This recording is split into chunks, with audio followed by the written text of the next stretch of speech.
Hello YouTube, Facebook Live, and Twitch. We welcome you to the live coverage of race 29 of 36 of the Outlaws Sim Series Bandit Grand Nationals tonight in virtual Hampton, Georgia, as we continue this 10-race stretch to decide the inaugural Outlaws Sim Series Bandit Grand National iRacing Champion. And in the era of restrictor plate racing, the 1.54-mile Atlanta Motor Speedway vies with fellow Speedway Motorsports facility Texas Motor Speedway for the title of fastest track in NASCAR. Qualifying lap averages are generally in the range of 193 miles per hour and at an all-time lap record of 197 plus miles per hour. So, the 24-degree banked quad oval has earned its nickname Real Racing, Real Fast. And in addition to hosting the NASCAR Cup Series, NASCAR Xfinity Series, and NASCAR Camping World Truck Series, as well as ARCA stock cars for a while, IRL Indy cars on the big track, Legend cars and their Bandolero and Thunder Roadster Reverend race year-round on a quarter-mile paved oval that uses parts of the pit lane and the front stretch connected by 180-degree turns on either end. Of course, it's also a road course and a rally cross course and all that jazz. But tonight, it is these NASCAR Xfinity Series cars, 650 horsepowered bricks on four wheels tonight for tonight's 195 lapped event. Good evening, everyone. I'm Emerson Arden. Jacob Zala joins me on the call this evening after a wild evening last week, seeing several key drivers move aside, with Kyle Lingerfeldt emerging from the smoke as he advances into the next round of the playoffs. And let's go ahead and take a look at the playoff standings coming into today. And you see right off the bat, Causey, Lingerfeldt, they are in should they start their engines tonight. Seth Berger, he is about 35 points ahead. It's going to take a lot for Seth to miss the playoffs, but he is not locked in. And you see Schumacher, McClune, Service, Pratt, and then we get to the bubble drivers. Malenko's 11 up, Stutzman is 8 up, Markle is 8 back, and Thompson is 14 back. Garrett Velzy is mathematically eliminated from the playoffs. Technically, he still has playoff status this week, but even if he were to dominate and win today's race, there is no mathematical formula for Garrett Velzy to advance to the next round of the playoffs. So effectively, 12 drivers competing for 10 spots tonight. Which two will be eliminated? We'll find out after 195 laps of green flag racing. Tonight's charity is the American Humane Association. Again, we are going ahead and shouting out some charities we shouted out earlier in the season. And the American Humane Association is the first to serve whether animals are in need of rescue, shelter, protection, or security through their innovative leadership initiatives, from their No Animals Were Harmed program in Hollywood to their broad-based farming and conservation animal welfare certifications to rapid response and care across the country. American Humane sets the gold standard as the most visionary and effective animal welfare organization in the nation. And if you wish to donate to the American Humane Association, make sure you check out AmericanHumane.org. This camera and others are provided to you tonight by Whiplash Media, which is Pit Stop TV's parent organization. Whiplash Media specializes in various sim racing resources such as paint schemes, stream overlays, iRacing camera packs, and more. Whiplash Media is also working on its presence in real racing, offering services such as photography and social media management and public relations. Make sure you go to www.whiplash-media.com for more. And Jacob, welcome aboard this evening. After last week's show, I don't know if anything can top that. Yeah, dude, that was a great show the drivers put on last week, and especially Kyle Lingerfeldt winning. Nobody had expected Kyle Lingerfeldt to come out and with a win there, and it was a great way to make himself advance to the next round. Let's go. Oh, there is a car stopped in the middle of turns 3 and 4, but let's go ahead and see if we can talk to Kyle Lingerfeldt himself. Let's bring him on up here. This might take a minute, but we will. Yep, we got him. And let's talk to the man that has advanced to the round of 10, Kyle Lingerfeldt. Kyle, how does it feel to come in today? No pressure. Honestly, such a great relief. Hello, Emerson. How are you today? Fantastic. And glad to be talking to you this evening. With you winning last week, what is the game plan coming into Atlanta? The game plan, honestly, just to have a good point stay here, have a good solid finish. Not sure what kind of speed we have. Haven't really tested with too many other people. But a good point stay here. set us up for the next 3 races. Will be great for next round. Absolutely. So yeah, a mile and a half. There is a couple more this season. The final 4 race is at a mile and a half as well. So a lot of mile and a halves coming up. What are, I guess, I mean, this is the most abrasive surface we're going to be heading up to of the 4. But what can you take away from tonight maybe that can kind of help you at Vegas, Charlotte, and Kansas?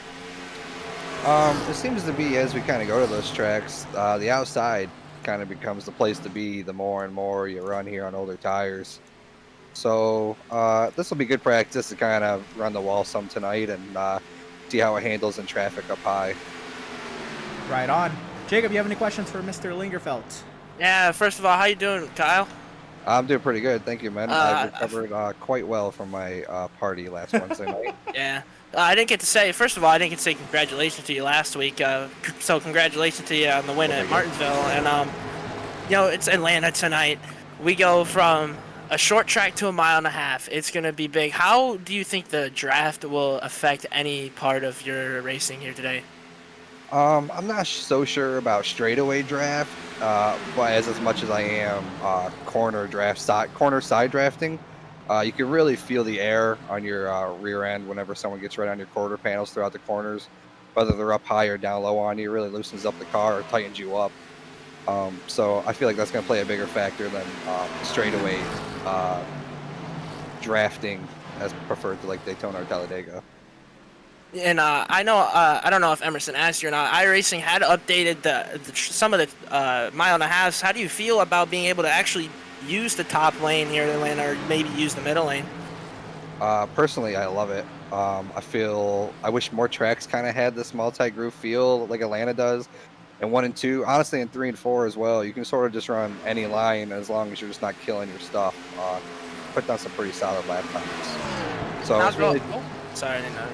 No, you're fine. It's just going to be all about maintaining that right front tire. And then I'll go ahead and throw in my last question, my most famous question. How many cautions do you think we're going to have tonight? I guess 7. Got a good feeling on 7. Probably a couple early, probably get slow and then get busy again later, I'm sure. All right, well, best of luck to you, and hopefully we see you in Victory Lane again here tonight. Thank you, man. Looking to go back to back. Yes, sir, and a confident Kyle Lingerfelt at that, especially with his great win last week at Martinsville. And what a guy. I mean, I said it last week, you know, we've been kind of just waiting for him to, you know, break through and get, that victory that was just kind of always just slightly out of reach. But he finally sealed the deal last week, and it was not without controversy. There was a lot of action that happened last week, and some drivers are now on the bubble looking to kind of, I guess, redeem themselves. I guess let's go ahead and talk to drivers who are below the cut line first, and we'll talk to drivers who are above the cut line. But one of those drivers who did not have such a hot go at Martinsville, Tyler Markle. Tyler, what's the game plan coming into today? My plan is to go top 5 and hopefully pray, but I don't even know if I could do that with being 9th in speed hurt. So we'll see. Fair enough. Well, hello, brother. How you doing? Yes, we have a running joke going on with the Michelin man back here. I won't explain that. But they wanted me to say hello, brother. It's not dead. You're welcome. Thank you. I was watching, but Mel wanted me to, so. All right, but at Martinsville, it looked like everything that could go wrong at Martinsville went wrong. What exactly happened? And I know this isn't a short track, but okay. So, personally, I spun twice myself. Roommate came in once, spun while that happened, and then I got back up there. You know, I was keeping up with everybody after the yellows and stuff. Used my faster parrot. Oh my goodness. Okay, so 8 points. How confident are you that 8 points is a mountain that this 42 car is able to peak tonight? I think I can do it. Corey, though, is a tough one to beat. And then the one that I would expect that might have a rough race, depending on where we finish, would be Devin. But I don't remember how many points ahead he is of me. Fair enough. Jacob, you have any questions for Tyler? Wow, he's gonna leave his It's fine. brother hanging like that. But he's no. But anyway, so Atlanta, this is the first of 4 mile and a halves. this playoff. There's 3 after today. What can you take from Atlanta, even though it's the most abrasive and oldest track surface, and one I guess it's gonna have the tires wear out the most? What can you take from today's race? Should you advance or not, you still have Las Vegas and Charlotte and Kansas I'm to hit up. excited for Dover, but as the other ones, I don't know. Charlotte's fun. Kansas, I don't like. What was the other one? Vegas. Vegas is okay too. Well, what can you take from a track like this to those 3? Or is there any crossover? I don't know. Other than tire saving, I don't know. This is probably the best one to learn on. Fair enough. And you're getting pushed down the straightaway by Reese there. All was fun there. Right. Well, we're gonna go ahead and leave you into the barrier.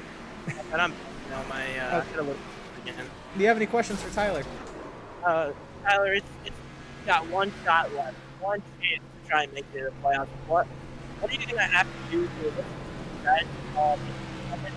Maybe not. What's gonna be the strategy for you?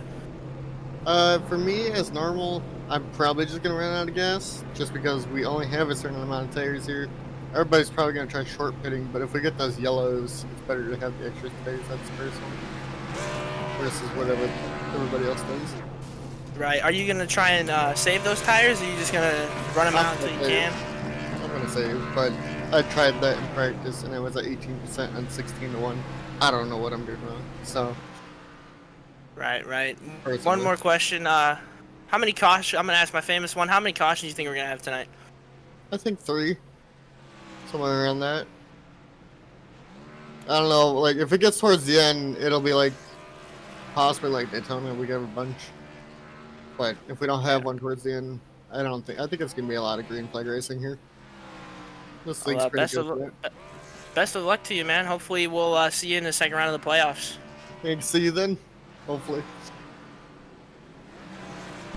Right on, and there is a playoff driver below the cut line today who needs a little bit of work to help work out in his favor. This is attainable on his own, but it's not going to be easy by any means. Tough racetrack, tough level of competition, and 8 points. It's a kind of a tough mountain. So we'll see if Tyler Markle is able to do that tonight. We'll alternate. Let's go ahead and talk to a driver who is above the cut line. Barely. Let's see if we can hit up driver of the number 71, Jeremiah Stutzman. And Jeremiah, there you are, pulling off the track. 8 points above the cut line. This is a tough little mile and a half. You're 8th on the charts though, and you are above the driver who is trying to chase you down in that playoff standings. How are you feeling about tonight's race? Absolutely horrible. You love to hear the confidence, man. Yeah, so confident in this race. None at all. Right, so 8 points. Is that? Do you think that's enough of a margin for you tonight? No. No. So what's gonna have to go right for the 71 team to stay in the playoffs? Everybody else wrecked, probably. Oh man. Oh man. All right, so this is obviously an old abrasive track surface, and tires are going to mean everything. These cars are tight as it is. What is, I guess, what is the long run pace of the 71?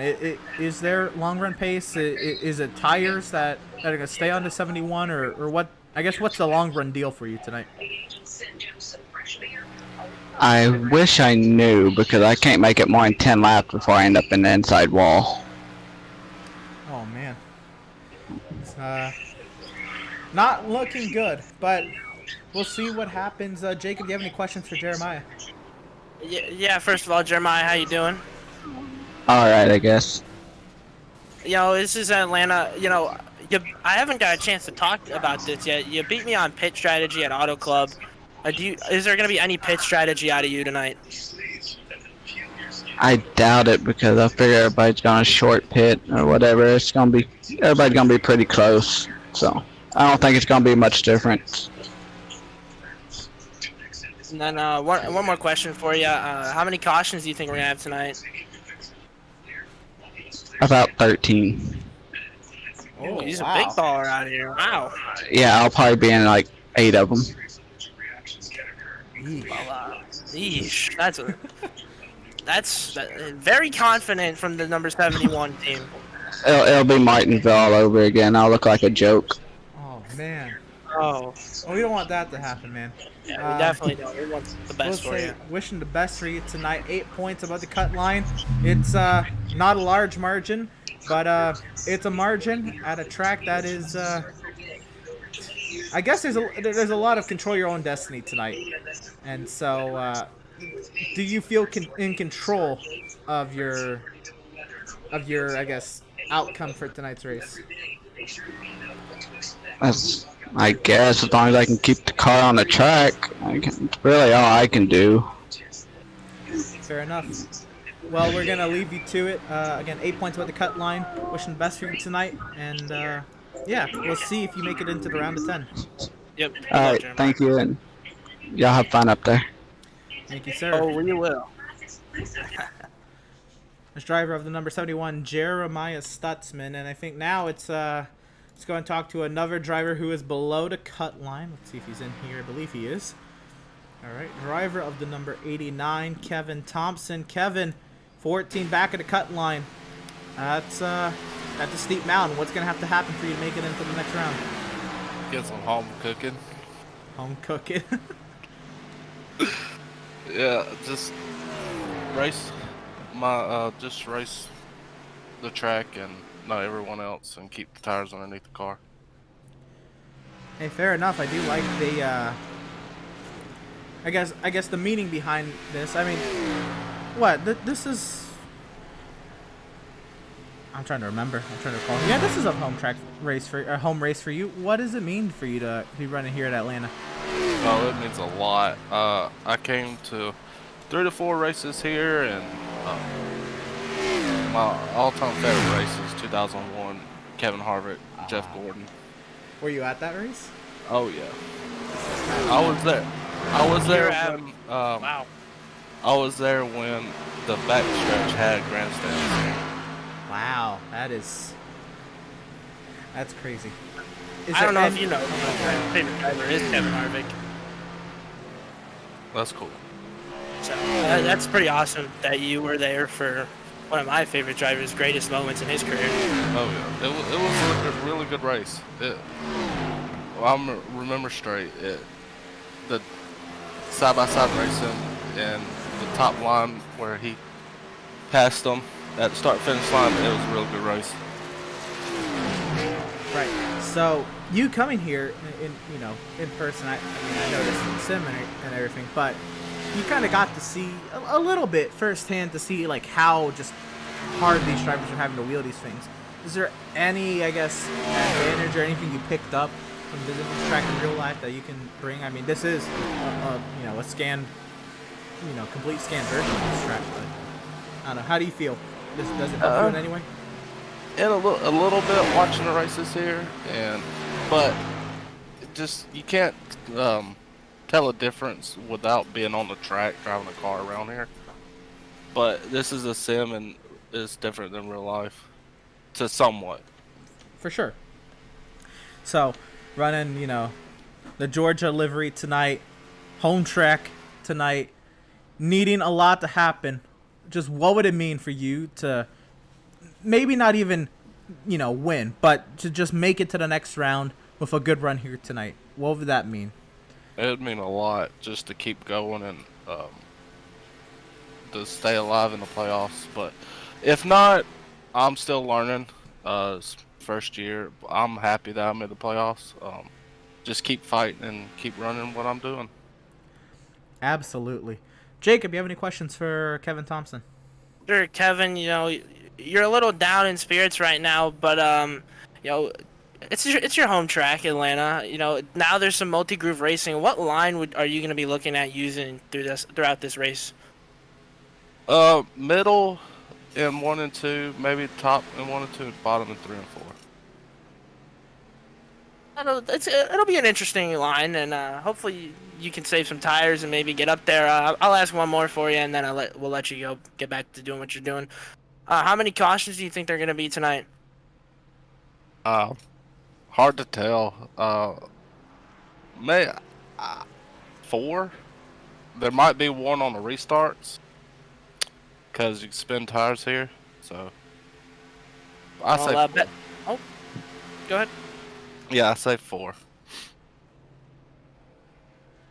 Well, best of luck to you, Kevin, and hopefully we see you in the second round of the playoffs. Thank you all. Have a good call. Yes, sir. Best of luck. That is driver of the number 89, Kevin Thompson. 14 points below the cut line. A lot can happen. We saw a lot happen at Martinsville. And, I mean, this is a tough mile and a half. It's a mile and a half, and you think they're cookie cutters. But this one is far from a cookie cutter. Yeah, this one is really tough. It's going to be really tight race. So we'll see what happens here today. I'm trying to see. I don't see him in the session. Or I don't see him on the track, at least. But I know he's in the Discord. We'll go ahead and try to talk to the second driver above the cut line, Malenko, 11 points above. Tough little mile and a half. How are you feeling? Great. Hello, my brothers. Yes, sir. Hello. Hello, brother. All right. So Atlanta, I heard in that practice session, or practicing today, that you really picked up confidence from a few hours ago. What happened? It was mostly from a race I did Sunday with 14-1, and then when I got to practicing 14-1, you can do a pretty good lap with it, and plus, I know I can save pretty good tires based on what I could do in SRN, so pretty confident that we won't get eliminated anyway. Fair enough. 11 points over the cut line. Well, you already kind of just said you feel pretty good about not getting eliminated, but should Tyler or Kevin Thompson win, that only puts you 3 points above Jeremiah. Now what are you looking at if it's a 3-point gap? Be better. That's about all you can do is hopefully you're better. Fair enough. Jacob, you have any questions for Malenko? Yeah, Malenko, how you doing? Oh, decent. First question, are you gonna use any of that Michelin Man power tonight? Oh, of course. We just got it in reserve. We got the Michelin Nitrous all set. Michelin Nitrous. How are you feeling about this track? Now it's multi-groove racing. You're gonna be able to use any lane on the track. What lane would you prefer to use here today? Entering more against the wall, and then you cut down as it goes. Mostly, so yeah, it's kind of for both turns, 1 and 2 and 3 and 4, kind of start a little bit higher and then cut down. All right, and then I'll get one more in with you. Caution count. How many cautions do you think they're gonna be tonight? 4. That's a pretty low number. Our last guy said 13 or 13, so. It's probably someone below the bubble. Yeah. No, it's not actually. It is not. It was not someone below the bubble. Pretty close to though. I thought it was Thompson the last one. No. No, I meant to say. I didn't. Anyway. Anyway, best of luck to you tonight, and hopefully we see that number 7 car in victory lane. So See you. Driver of the number 7, Mr. Malenko himself. And those are the 4 bubble drivers. Let's talk to somebody who is almost secure. Not secure, but almost secure. At the top of the playoff standings. Rise up. Yeah, Burger Nation rise up. Bringing him on in. 35 points over the cut line. How you feeling? Feeling pretty good. Wish I was feeling better. But yeah, I think I'm going to be a front runner tonight. Hopefully I could keep the speed in the car. I got a plan, so let's see if that plan works. But I definitely like this track a lot, and I don't know how long it's been, but I think it's been a while since we last raced on a regular mile and a half, I guess. I would say Kentucky in the regular season, so round 20. It's almost been 8 races. Yeah, it's 8 races since we last ran a mile and a half. I think I started that one 3 laps down. That doesn't help, yeah. Fair enough. You have a win. 2 wins at Homestead in Kansas. Now, those are, I guess, better racing surfaces than this one. What is the game plan for the 77 in terms of tire conservation and just keeping the 77 pointed in the right direction? You know, man, I think it's just gonna be taking care of the car. To be honest with you, that'd be my top priority. We're definitely going to see some people who could save tire and people who can't save tire. I think obviously the one who could save tire the best is going to be the one who wins tonight. Especially, I think the race is going to end on a long green flag run. So, whoever has the most consistent speed, I think will win this race tonight. I don't think that is a terrible observation at all. Jacob, you have any questions for third seed in the playoffs at the moment, Seth Berger?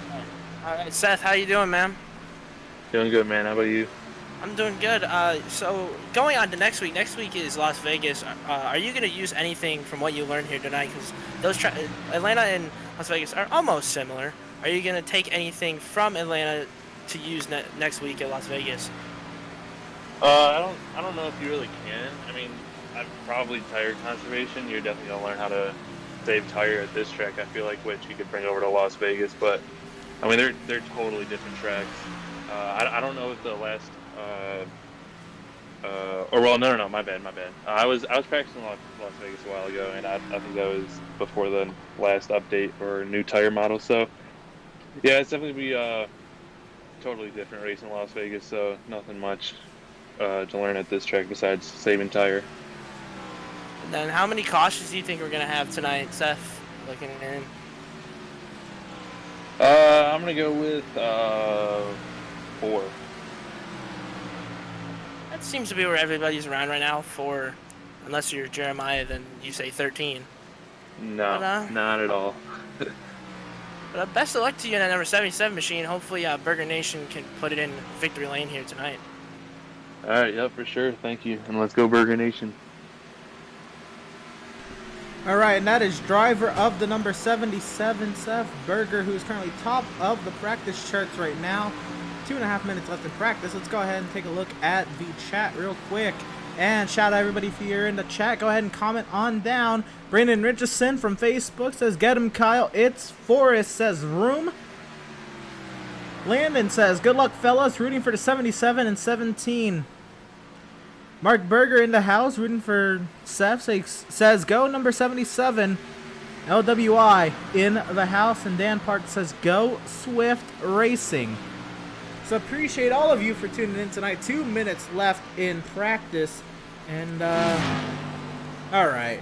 I think we have to cave. We got to get this guy in here, man. Third on the practice charts. Are you kidding me? Oh, yeah. Yeah, let's bring him on in, huh? Yeah, dude, this is a guy who's wanted an interview for a while, so let's get him up here.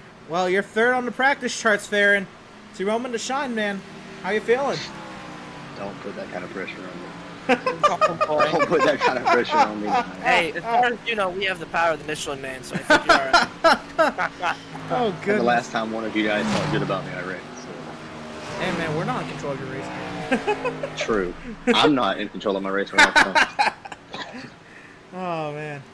But, I felt this is appropriate. You are showing some nice short run speed, but what is the long run pace of this 20 car? It's good. I did a little bit of a long run in the first practice we had today, and it was a little free. I've been struggling with free in the center all practice long. So hopefully we show some good long run speed here. I ran the official races last week, and all week long I showed pretty good long run speed. So we'll hope and pray that transitions to tonight. Yes, sir. Jacob, you have any questions for Mr. Farron Elam Jr.? Farron, tonight is Atlanta. Last week, I don't know if you're there or not. It was interesting tonight, Atlanta. Since the update, they've made it multi-groove racing, and what do you think your line will be here tonight? You know, honestly, if I can keep the tires on good condition, I'd like to run the bottom as long as I can. There's a lot of speed down there. Even on older tires, if you can hook the bottom really well, you can make up a lot of time. But realistically, you're probably going to move up to the middle about 15 laps in if you burn your tires off. I know there's been several people that want to run the outside, me personally. I'm more of a middle runner myself, but I've tried the outside. But for me, it's bottom or middle for me. Before you go, I'll ask you, how many cautions do you think we're gonna have tonight? You know, I went a little. The last time I was interviewed, I think I went for a huge number. I'm gonna go with about 4 here. We're gonna have one early, and then from there on, we'll kind of be in and out, long green flag runs. But just hope we can come out here and put on a good showing for everybody. Been really disappointed in my finishes. Well, best of luck to you, Farron, and hopefully we see you at the front tonight. Yes, sir. We'll leave you to it. Best luck to you. And that was driver of the number 20, Theron Elam Jr. It's nice to get him a little shout out. And let's go ahead and talk about newcomer to the series. This is Joe Panino here in the number 16 Chevrolet Camaro. Joe is we talked to him before the race. What you make of this guy? He seems pretty cool. He lives close to me, so we'll see if we can take him under our wing. He seems like a nice guy. Not very confident for his runs, but hopefully we'll get something out of him here tonight. Well, that we will see. Adrian Schumacher has taken to the start-finish line first. Then we'll see. I believe it was Panino second. Yep, and then should be in that order on your screen. Gardner and then St. Coeur, the first 4 drivers to take times here. Schumacher, let's catch up with him as he heads down the back straightaway, and look at that livery. That paint scheme is the best paint scheme out here tonight. Oh my goodness. I'm sorry, Landon, if you're watching, but this paint scheme is better than any paint schemes you've made. Oh, goodness. Oh, goodness. Anyway, let's see where newcomer Joe Panino puts it on the charts. Well, it should either be first or second, at least. It'll be third, actually, because Gardner will snag second. Gardner did a lot of laps here. He did very well in his Road to Pro Truck Series race. With a little bit into the wall. Oh, no. Well, it looks like the first lap is faster for a lot of drivers anyway. Let's go ahead and see some of these playoff bubble drivers. Kevin Thompson out there. Let's see how he's doing. Kevin Thompson working his way off of turn number 2. Woo! Up against that outside wall. Reese Schaefer has gone top of the charts. Ow. Panino drops down to 5th. Gardner sat in 3rd behind Schumacher. St. Coeur has hit up the 4th position. Good to see St. Coeur back in the mix. Yeah, it's really good to see him. He's pretty fast. How about Jason Miz, 2nd on the charts? Wow. Kevin Second Thompson, on the chart. 4th. What a lap. Nice run for Jason Miz right now at a 31.61. Pole time 31.57 right now by Reese Schaefer. Kevin Thompson, he's clocked in 4th. How about last week's winner, Kyle Lingerfeld?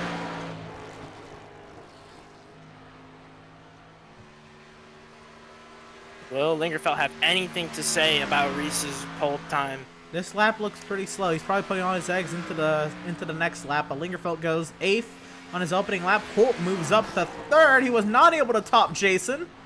Theron Elam goes to 4th.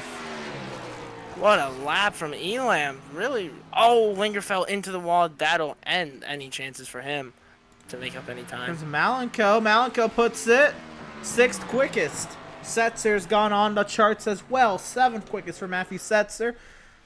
Let's take a look at another driver in the playoffs in the thick of it. We haven't mentioned his name much, which is not necessarily a bad thing either. Andrew Pratt, his first time. I'm sorry, this is his warm-up lap he just completed. So this is his first timed lap he's putting up for us. So it's Andrew Pratt. Can Andrew Pratt get any faster than Greg Holt? Can he snag a pole from Greg Holt? It'll be something. Yeah, Holt has gone top of the charts. If I did not call that out, but you did. He's at a 31.57 tied with Reese Schaefer, by the way, at the top of the charts. But iRacing gives Holt the nod. Pratt to the line. 6th quickest. 31.66. Now this is where it'll count. Can he get a couple tenths faster? Looks like Joseph Causey has reset. So we'll catch up with Seth Berger in the LWI machine. Number 77 working his way around the high banks of 3 and 4 to wrap up his first lap. Berger Nation rise up as your boy comes to the start-finish line after his first lap. Looks like the first lap may not be anything to write home about. It'll be 15th, but that was a 33.17. So this second lap is where it's at. He wants to go pole here. He needs to go pole. And we'll see if he can get it done here on this second lap. Seth Berger into turns 3 and 4, riding very, very late arc. He's not getting to the bottom until about the apex of the corner. And he lets it right on off. You got to get all the speed you can. And Seth Berger to the line. He will slap that bad boy. Third quickest. What a lap from Seth. How about Tyler Markle below the cut line today? He needs some help. And a good qualifying run would most likely help Markle just a little bit here. Tyler Markle working his way. Joseph Causey slaps a time up there. He'll put it 10th quickest. That'll do it for Joseph. Joseph in the middle of the field. Good thing he has one Daytona, so he does not have to worry about today, but that is not a good sign for Joseph with 3 more playoff races that are at mile and a half to come. Tyler Markle's first lap will put it 13th quickest. We'll see what the second lap can do. Also on the track now, Jeremiah Stutzman and newcomer Keith Helton.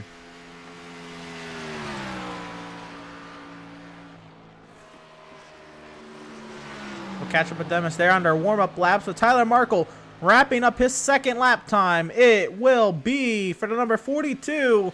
8 points below the cut line. He will start at least 9th.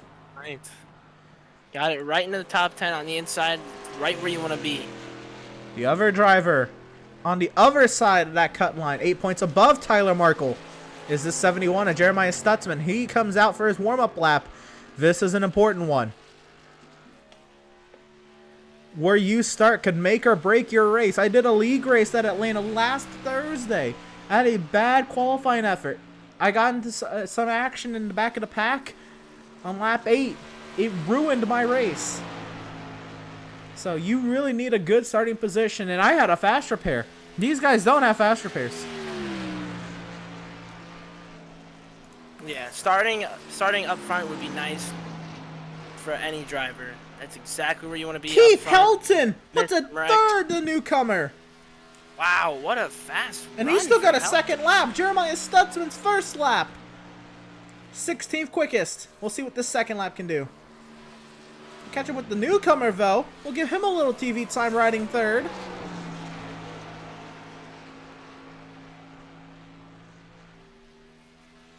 Woo! Way up the track on the outside wall. I don't know if the second lap's going to improve. It does not. Does not. Nope. He was 1/100th off of the pole time. Jeremiah Stutzman to the line. Seventh quickest. That's ahead of Tyler Markle. That's where he wants to be. That's all you need, really, if you're in that playoff bubble. Still yet to set times with 2 minutes remaining. Max Service, Joshua McClune, Patrick Clark Jr. making his first start. Doug Solms, Eric Peck, Cody Vreeland making his second start, but his first start at Daytona, he only made it off the pit lane and then reset. And Garrett Velzy also in the session. So with 2 minutes left, we'll go ahead and we'll shout out. How about our our charity tonight? Tonight's charity is the American Humane Association, and the American Humane Association, they're first to serve wherever animals are in need, either in need of rescue or shelter, protection or security, through their innovative leadership initiatives, from their No Animals Were Harmed program in Hollywood to broad-based farm and conservation of animal welfare. Conservation animal welfare certifications, to rapid response and rescue and care across the country. American Humane sets the gold standard as the most visionary and effective animal welfare organization in the nation. If you wish to donate to the American Humane Association, make sure you check out AmericanHumane.org. And again, we shouted a different charity each week to see who we can help out in our best interest of all of you who tune in each week. We figured we'd shout out a different charity each week, give them a little spotlight, give them a little help in these trying times. And if you feel you need to donate to the American Humane Association, make sure you check out that website, and please do. It would mean the most. It would mean the world. Tonight's cameras, especially like the ones you see here, provided by Whiplash Media, which is Pit Stop TV's parent organization. They specialize in various sim racing resources, including paint schemes, stream overlays, iRacing camera packs, and more. Whiplash Media is also working on its presence in real racing, offering services such as photography, social media management, and public relations. Make sure you go to www.whiplash-media.com for more. And I'm sorry, that was the wrong button. And tonight's Pratt, Tile, and Stone Pole Award winner is none other than 5-time series winner, Mr. Greg Holt. My goodness, Greg Holt with the Pratt, Tile, and Stone Pole Award. And Pratt, Tile, and Stone serving all your tiling needs since 2003. But those drivers who, they are just happy Greg Holt's not a playoff driver, because him starting on the pole is not helping anybody's confidence. Yeah, they are smiling right now. That is for dang sure. Well, let's go ahead and go through our starting lineup. And, sorry, trying to get the correct shot. Here we go. And on the front row, it'll be Mr. Greg Holt himself. He'll be starting alongside Reese Schaefer on that front row by 4/1000ths of a second. Keith Helton making his first Outlaw Sim Series start. He will start third, 12/1000ths off of the pole time. And we'll find the first playoff driver 3 whole 100ths off of the pole time, starting fourth. Jason Miz will be fifth. Theron Elam sixth.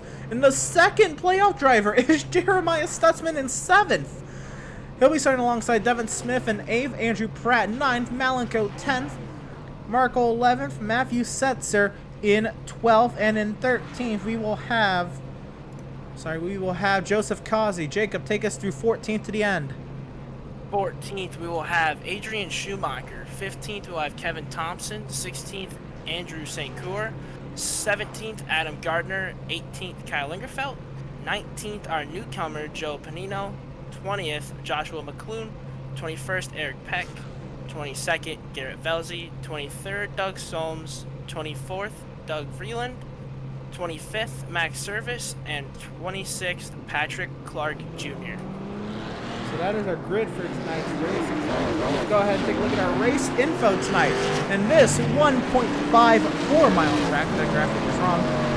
We are here in Hampton, Georgia. My goodness, Iris, get it together. Look at that track temp, 123 degrees Fahrenheit. These tires, very hot track. Tires are screaming for mercy. My These tires goodness. are gonna need help after this one. They might be on some watch, the watch list here. Oh my goodness. It's a 195 lapped event tonight with 7 sets of tires in the pit lane, 75% fuel loads, unlimited overtime attempts. There are no fast repairs tonight. And that 123 degree track temp there, it's helped a little bit by it being dry heat. It's not very humid, but 29% humidity, partially cloudy. And what'll help that track temp a little bit is that 9-mile-per-hour wind that's coming across the speedway. There is the Facebook page for our beloved series here. And, well, I think it is time to bring the action. And you see the iRacing.com safety car getting ready. It's actually a late turn-in that the safety car takes. But here we go. The iRacing.com safety car finds the safety of pit lane. And we are green from Atlanta. Oh, a bobble for Miz. Oh, look at that. Look at Miz back there. What a way to start that race, but he's going to get it back clear, and Greg Holt will try and keep the lead here off of 2. Yeah, Holt with a nice advantage already down the back straightaway, and Jason Miz already pulling off to the side. He does not want to get into anybody's way. He just had a really nice qualifying effort, and we'll see these boys working their way around. Reese Schaefer, look at this run he's got on Holt. Big run. Can he get that lead away from that number 3 car? Right on board with Reese here in turn 1. He's all over that number 3 Toyota Supra. Don't hit him. You don't want to make contact with that, especially, this is a fast track, man. Aerodynamics can't come into play. It's going to be interesting on green for you. Definitely going to have some pull, but can you get it? Can you stick it? We'll just have to see. Well, how about these top 3? 7 wins amongst the top 3. The first 2 are the winners. Third is Keith Helton in his first Outlaw Sim Series start. Hey, he's doing really well for his first start. What a way to show out and come in here and start third and keep it right now. See if he can keep that on going. He doesn't have too much work to get to the lead, but it's a lot of work to try to pass here, so I guess he does, really. Let's go back to the thick of things back here, and we have, look at our bubble drivers. Stutzman, Mark on the inside, and Devin Smith up there on the outside. This is going to be the battle of the night. Who wants it more? Who wants to get into the next round? And so we're not going to know immediately as the checkered flag flies. We're going to wait for points and bonus points to be counted, and we will get confirmation from Adam Gardner who the drivers that are eliminated from playoff competition are tonight at the end of 195 laps or more, pending overtime attempts. This is going to be interesting to watch. Can Tyler Markle or Jeremiah Stutzman make it? It's going to be a race to watch, like I said. It will be.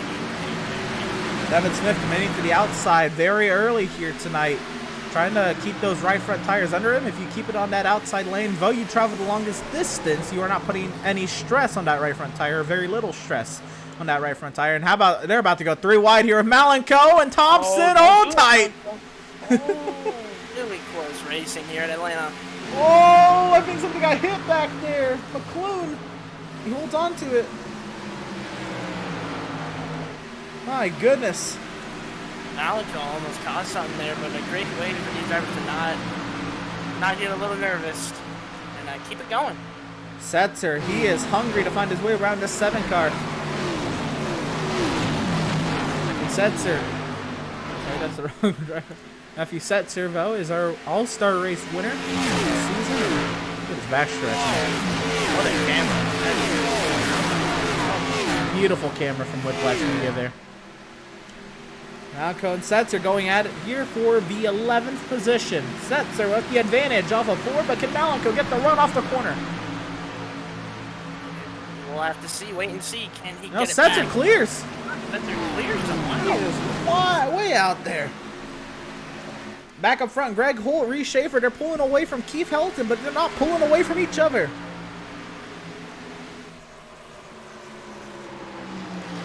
They are still close together, and maybe Reese can try some, but I don't know if he's going to be able to get there. He's going to have to try really hard, and hopefully he can save some tires, too, while we're at it. Greg Holt is trying to get his 5th win this season. I'm sorry, his 6th win this season with a victory tonight. And I know it's a lot of racing to go, but man, he's going to wear these drivers out when he goes championship racing the next season.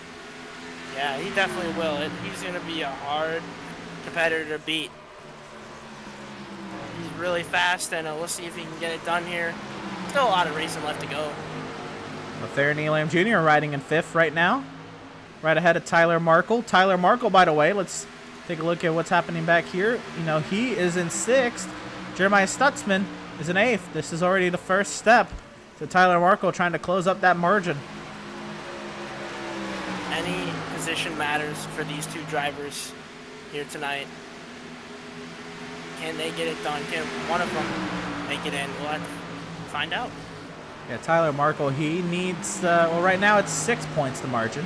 All right, well, actually, you got to think, with him passing Stutzman, that is him gaining a point and Stutzman losing a point, so that was the equivalent of 6. Then Markle passing Causey was 5. So it's a 5-point margin between the two, and this could get really complicated with, you know, bonus points and math, and if there's a caution, Stutzman, you can almost guarantee Stutzman's going to try to stay out, but Markle knows that, and Markle might try to stay out, especially if he's ahead of Stutzman. Yeah, this race between these two is going to be fun to watch. This is about to make it a 6-point margin once again when Causey gets by, but Stutzman's coming up the inside. Remember, if Stutzman passes Markle. Yeah, Markle with the run. On the outside, sorry, not Stutzman. But if Stutzman passes Markle back, it goes back to an 8-point advantage. Because Stutzman would gain a point while Markle loses one at the same time if they pass one another. So really, when you pass the person you're trying to battle, it is basically 2 points that you really you're working with there. And this is an important. Right. Look at his drive up the corner for Stutzman. What a drive from Stutzman! Can he get that position back and to get some points back? So now here's the thing: you don't want to wear out your tires though. You don't want to keep it on the inside. You don't want to kill the right front tire. But he's trying to get around the 42. He knows how important it is to keep Markle at least in his sights, but behind him more importantly. Yeah, you're right. The tires do matter here, and you don't want to kill them early, especially only being 12 laps in. I can't believe the drivers that are on the bubble are, you know, some of the highest running playoff drivers. The only drivers ahead of them are, you know, Causey, who's won Daytona, and Seth Berger, who's kind of, you know, up there. He's in 4th, but the top 5, 4 of them aren't even in the playoffs. Yeah, what a race it would be for Stutzman to get out of here and make it to this next round. It'd be something. Let's go ahead and take a look at the chat. Bring it up here. Yep, we got the chat going. Frank Casper says Las Vegas here. Can't wait to see number 77. And we'll throw him up on the screen in a second here. Let's take a look. There is Seth Berger out of Elmhurst, Illinois. 4 wins on the season and 2 at a mile and a half. So a lot of momentum heading into today's race. Mark Berger says Berger Nation. Sean Thompson says Atlanta. Let's do this, Kevin. Let's go ahead and take a look at see how's Kevin Thompson doing. He's moved up into the 9th position. Remember, he's 14 points back at the cut line. This is going to help him out a little bit. And he had an off track a moment ago. Oh. See what happened. I think this is Joe Panino on the front straightaway. Oh goodness, he hit the wall there on the straightaway. If this was real life, that car would be done. Yeah. Hitting that grass would kill the splitter, but like, iRacing doesn't have those physics, so the car is pretty much fine for Joe, and you can keep on running around. As we keep on going down the chat, Kyle Lingerfeld says, let's go 65. Lisa Pratt says, come on, number 75, Andrew. Let's go ahead and take a look at Andrew Pratt, who's actually right behind Kevin Thompson right there. Andrew Pratt with his 1 win this season at New Hampshire, and that did not come out without controversy. He was riding 3rd as Kevin Thompson and Joshua McClune were going for the win. They made contact with one another, brought out the caution as the field was crossing the white flag. Andrew Pratt was the next driver in line who did not make the first two cars. I'm sorry, he did not make the initial contact to bring out the accident, and he was free to go. He went on to win the race, and being from Vermont, the win at New Hampshire must have felt very nice. But Andrew Pratt, at the moment, he is in, and he's got to, just drive smoothly, and he should be fine. Just got to keep that car clean and not wreck it. That's all he has to do here today. Dan Park, he's rooting for Malenko. Malenko riding in 22nd. That car does not look healthy. Something must have happened to Malenko. What happened? That car is, like you said, it's not healthy. There's damage on it, that's for sure. Let's see what happened.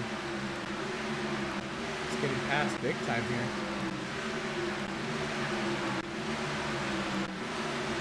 He ran into somebody. Off the start. No, he already had damage from the pace lap. Huh.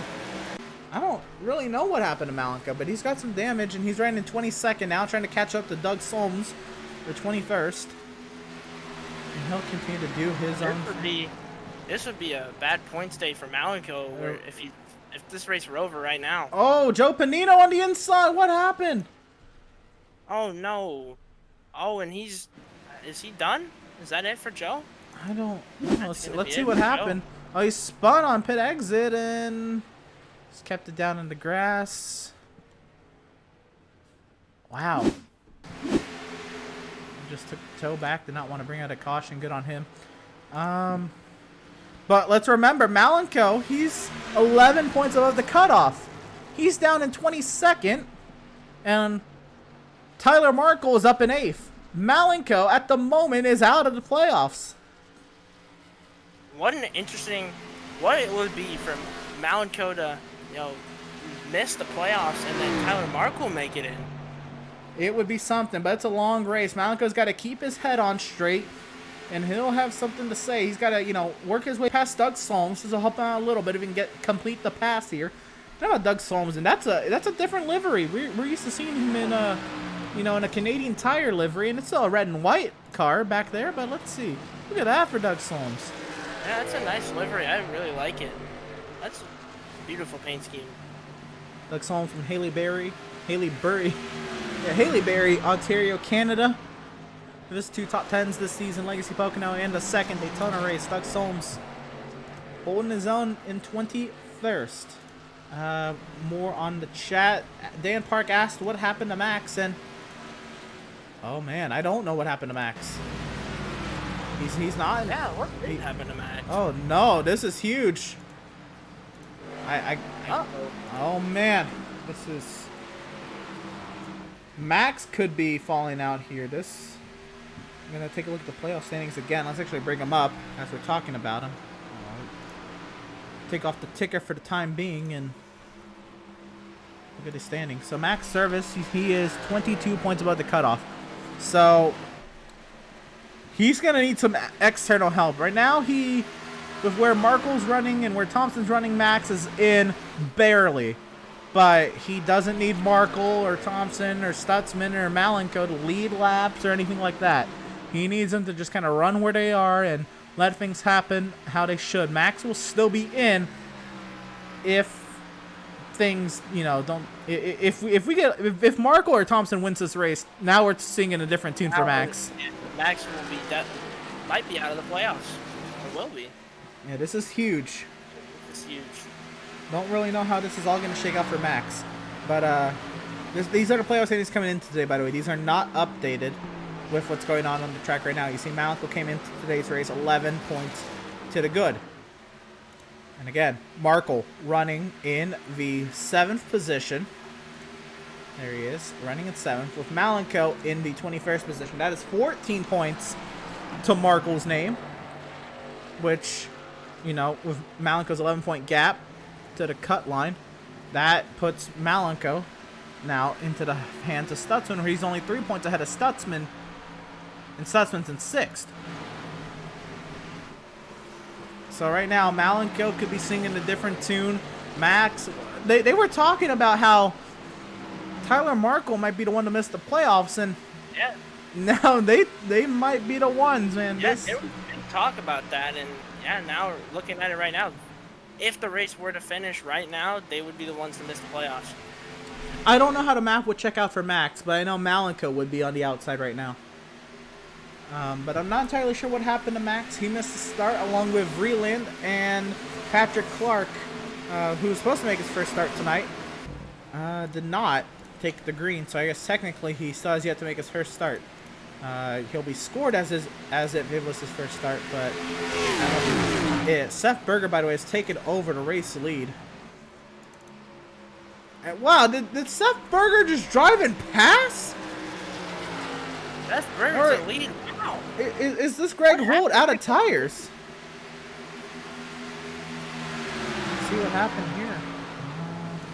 This could lose. This could interesting to see Greg Holt back here. He had a pretty big lead.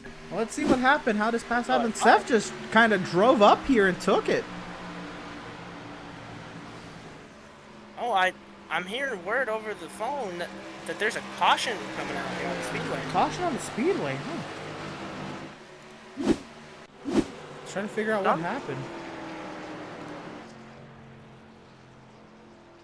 Like, I think maybe something with our newcomer Joe Panino.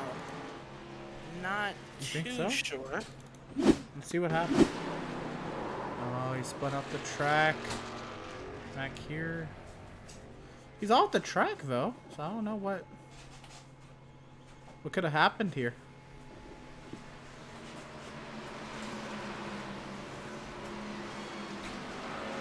He just towed off the track. Yeah, I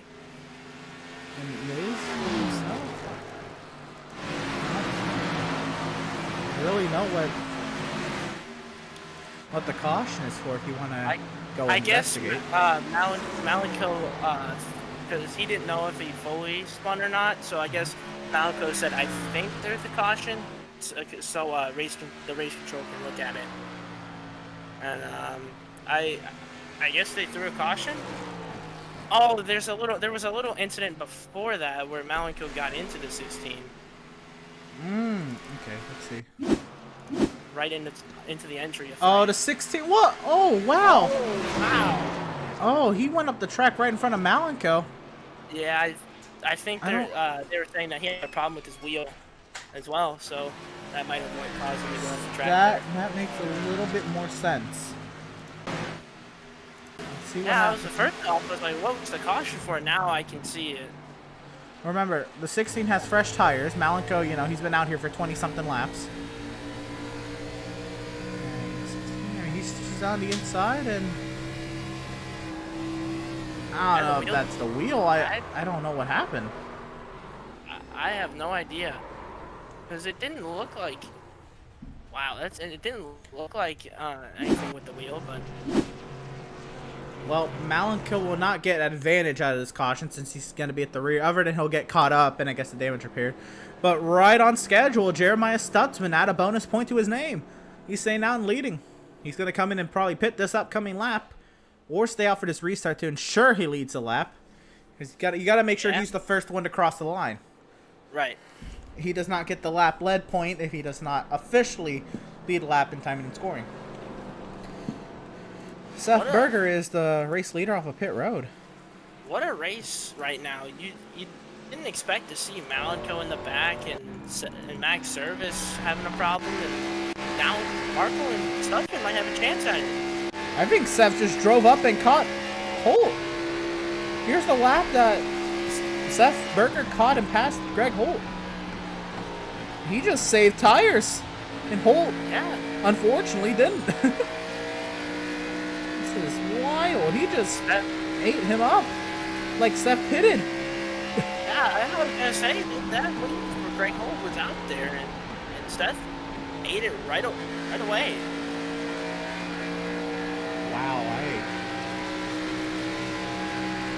he just went up and took it. He didn't. No holds barred there. He didn't. I'm taking this lead, and you're not gonna do anything about it. Let's watch this whole battle, and then we'll see if we can get a quick interview with Seth.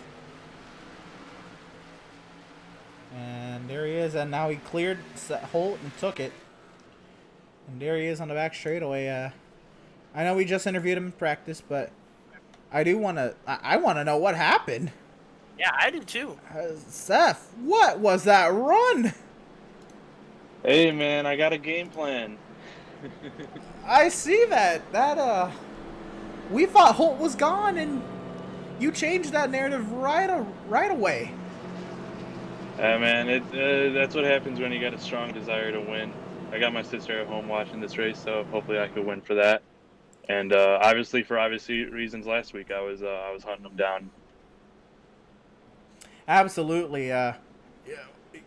You and like 5 others could have won last week, and all had issues in their own right. But new race, and it is looking very, very positive for the 77 now. Now, this is one thing. That was 20 laps into the run. Is this, something you can maintain? If I lose the lead here, I'm not going to be too pressured by it. I got my own game plan. I'm going to stick to that game plan. And if it wins me in the race, it wins me in the race. If it doesn't, well, I was trying to be smart and just trying to get a good finish out here. All right, Jacob, one question. Seth, is there anything you can tell us on the status of the 81 car and what happened to him? Yeah, so I think his PC decided to take a crap on him, so unfortunately he just loaded in, I believe, and yeah, hopefully he can make the cutoff. That'd be really disappointing if he really missed out on the next round because of a stupid issue like that. Wow, what a way it would be for him to go out like that. Sounds like something similar happened to him at the last mile and a half we had at Kentucky. So we'll see if we hopefully can get that, fixed. Next week we're at Vegas, and hopefully it's not a mile and a half problem. I doubt it's that, but it's still wild. But anyway, you're getting ready to restart. We'll leave you to it. Best of luck to you. And yeah, hopefully we'll talk to you on the far side. Oh, yes, sir. Thank you. Driver of the number 77, Seth Berger, the iRacing.com safety car hits the safety of pit lane, and we are green from Atlanta. What a pole Seth Berger has right now. What a run he got off the start. Now can these drivers in second and third catch him? Can Schaefer get there or Helton?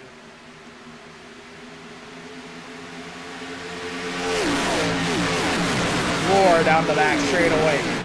Just wanted to let the car sing for a little bit. And look at this. Here's Helton. Here's Schaefer. Who wants it more? They're coming. They want it. Side by side for second. Schaefer. He's going to have the advantage into one maybe. Reese Schaefer with the advantage. And Reese Schaefer will clear to the race lead here in Atlanta. Tyler Markle in the third. What a that number 17 at the front for Reese Schaefer. Yeah, Malenko's you're- got to be panicking. Max, they got to be panicking. Their teammate, they are. Tyler Markle's coming up here hunting for the lead. And you know what? Tyler Markle also maybe turned on a switch. He saw Stutzman take a lead under caution. He's like, I want to lead too, but I want to lead under green. Yeah, he might. And He you know might what? flip the switch here. If Markle can get past Seth here, does Reese maybe, you know, say, Markle here, lead a lap? You know, especially since it's early, or what do you think happens? I mean, he could. I mean, that could be a possibility for Reese Schaefer. I don't know if that's really going to happen, but I just want to throw it out, the idea. You never know. Yeah. Schaefer could do that. He could just give Markle a lead and maybe try and get it back after. After. Markle only needs to lead one lap for the lap lead point, so he can. Well, I mean, he's a second and a half out in front now, but if we see that gap drastically drop, you know, something like that could be happening. Also want to shout out Adrian Schumacher, who up until late in practice looked like he was struggling. He was like the third to last car on the practice charts, and then he's come to life here. He's riding fourth.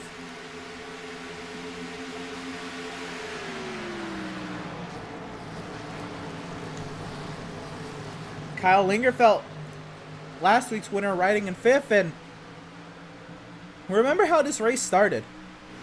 The top 5, 4 of them were not in the playoffs.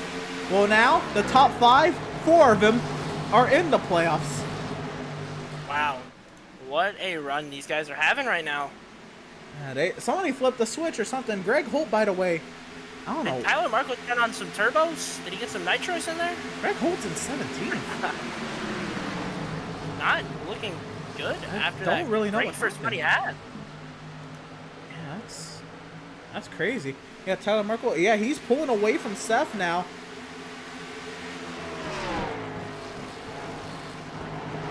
Let's see, it looks like Reese will not easily give a lead up to Markle here. Markle's gonna have to take it. And Jason Miz has powered his way past the 82 of Adrian Schumacher.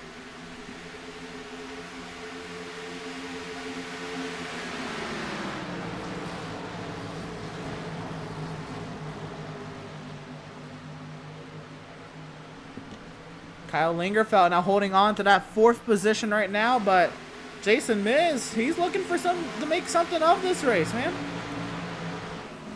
Peeking down to the inside, can he take away that 4th position? Schumacher, I'm sorry, not Schumacher, I am so sorry, Miz, inside of Lingerfeld. Schumacher's dropping back, by the way, something must have happened to Schumacher. But Miz, to the inside, can he clear into 4th? Jason Miz to 4th.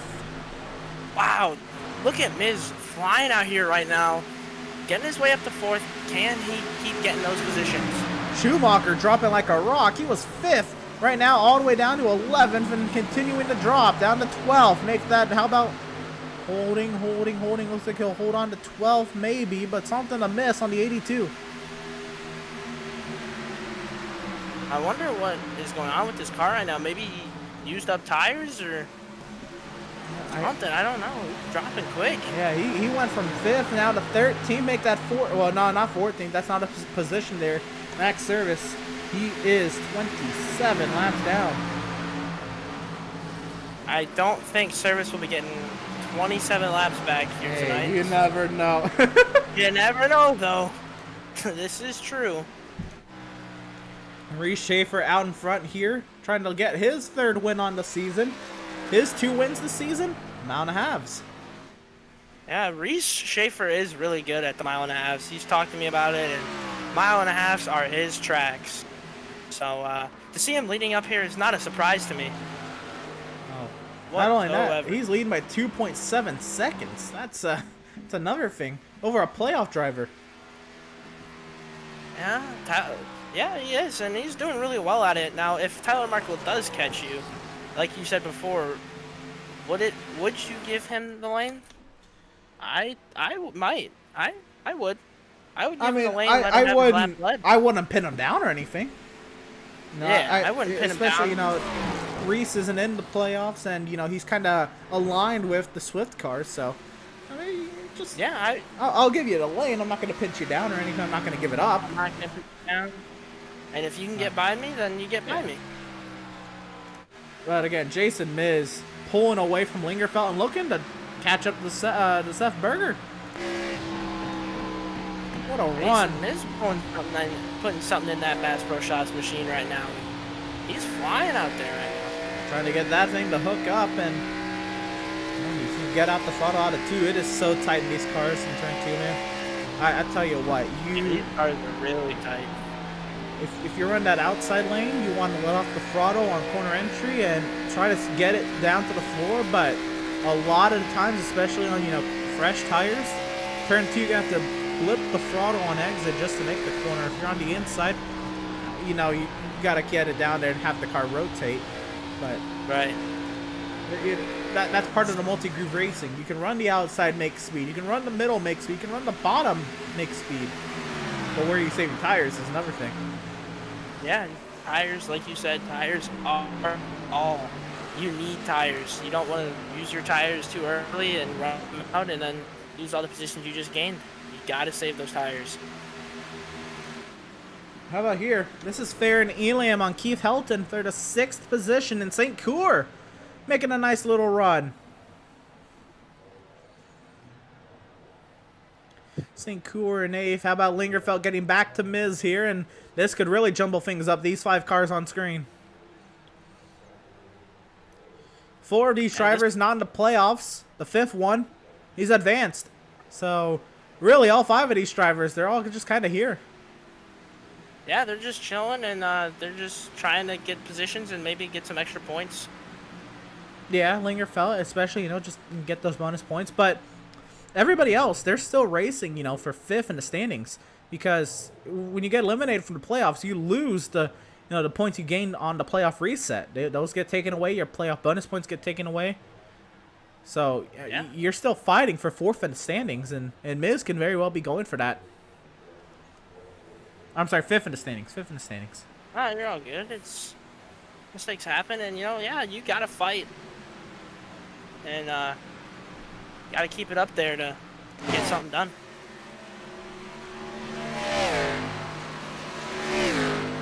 Here they come. Look at this. Wow.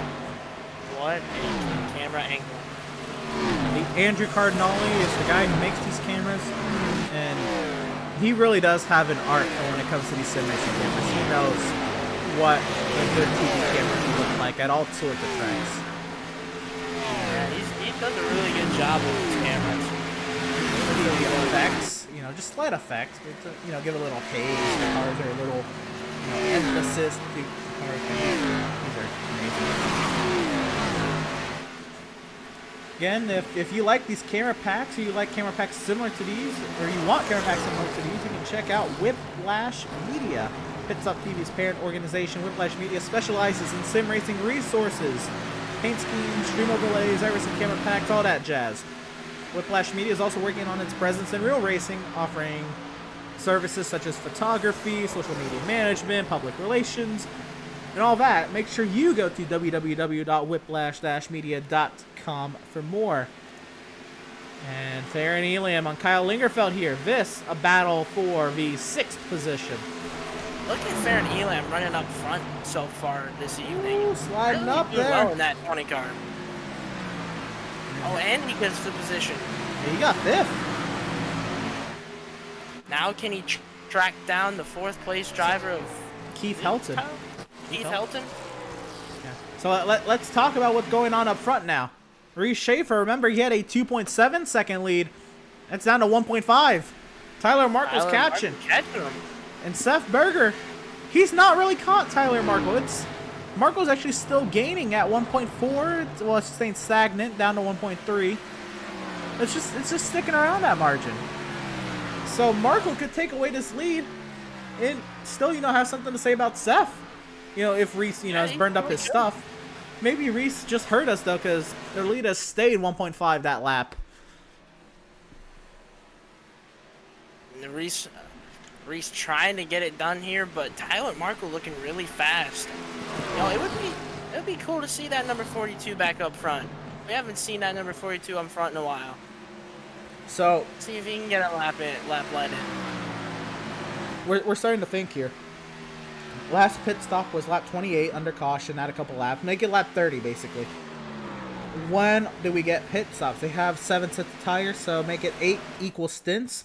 You can run, 25 lap stints. Or, if you want to make it 7 equal stints, you run about 28 laps. So, we can start seeing pit stops here if everybody's going to, if they think we're going to go green to the end, and they want to try to short pit. Short pits can start to work in about 2 to 3 laps, and then we can see these guys maybe start going until their fuel ends in about 10 laps. So we're really picking up the pit window about here, and we were at the end of the pit window really when the caution came out. So really everybody was going to come in and pit in a few laps anyway. All that did was just group the field back up with pit stops. So we're coming up for a pit window. Will Schaefer try and do his weird pit strategy again, or will he try and short time? I don't know if you should do it. I mean, he's on the playoffs, so he could. But if you're leading, why do a weird pit strategy? Try to short pit your competition if you think it's gonna go green. If you feel there's a caution coming, stay out. Obviously, don't get lapped, don't get trapped. But if you think we're gonna stay green for at least through pit cycles, why not short pit? Yeah, I agree. I mean, you're getting caught. Marco has cut the lead in half. Clearly, he's doing something right, and you're not doing something entirely right. I mean, you're leading, but Marco's doing something right. He's found some pace back there. What are you going to do to find some pace? Yeah, he's short pitting would be the best option for him, like you were saying, and let's see if he goes in here at some point in these next couple laps. So, again, it's important to mention, Malenko's back here battling Eric Peck for 21st. This is not going good for Malenko. He was very confident, by the way, coming into today. He's now 11 spots, and where he started down in 21st now. What a rough Does day Malenko try to short pit? He's got to try something. He's currently out of the cut, on the other side of the cut line right now. Maybe Stutzman. Oh no, Stutzman. He's only 3 points ahead of Stutzman coming into today, and Stutzman led. Malenko hasn't. That's 2 points coming into today's race, and Stutzman is still 7 spots ahead of Malenko. So there's a lot of math going on here, and there's a lot of battling going on back here between Kazi and Smith and Stutzman. All those guys right there, those 4 guys, they're all drivers who've been in the Outlaws series of Leo. Oh, Devin Smith makes contact with Stutzman. That could have been a big crash. What a way to save it. What a save. My goodness. That could have ended Stutzman's hopes of making the next round right there. I don't know if he would have crashed with it, but he would have spun through the grass and had to, Oh, wow, look at that. This is the replay, by the way. And Gardner and Smith, they got together off of turn 2. Kazi went to the inside. Stutzman followed suit. And here's what happened off of 4. I think maybe Devin Smith got loose. Smith tried to go to the inside of Joseph. Oh, wow. I think he didn't know he was there. I think Smith had no clue that Stutzman was right there under him. Oh, we're still tight back here. This all goes on for the 11th position. Tyler Markle has now lost touch with Reese. Oh, he's not lost touch with Reese, but Seth has turned up the wick here. Seth said he got a plan, and it looks like his plan is working well here so far in Atlanta. Seth does not have to win. Winning helps. It gets you more bonus points, but Seth does not have to win. He just has to finish on the lead lap, and he should be fine, Yeah, all he needs to do is finish. Yeah, and so far he's doing more than just wanting to finish. I mean, definitely, he's going for this win. He's got this 77 hooked up on something, but looks like Tyler Markle, at least not yet, will get a lap led. But he's also 9 spots ahead of Jeremiah Stutzman right now. Now, if you're Tyler Markle, do you pit? I don't know. Let's think about this, by the way. Tyler Markle's 3rd. Jeremiah Stutzman right now is 12th. That is 9 spots. The gap coming into today was 8 points. But Stutzman's led lap, Markle has it. They are tied right now. And then I don't know what the exact tiebreaker is going to be, but the NASCAR tiebreaker then goes to who had the highest finish of this round. Now, I'm pretty sure it would go to Tyler Markle if he stays 3rd and Stutzman stays 12th. Because Stutzman, I mean, he has one win at Auto Club Oval, and Mark, they both have wins at Auto Club, by the way. That's funny. As this goes on, Stutzman might have to pull some strategy. But right now they are tied, and it goes to the tiebreaker. And I believe Markle would have that with a 3rd place finish. Yeah, this could be huge. Would. And yeah, you're right. This would be a huge day for Tyler Markle, especially with everybody saying.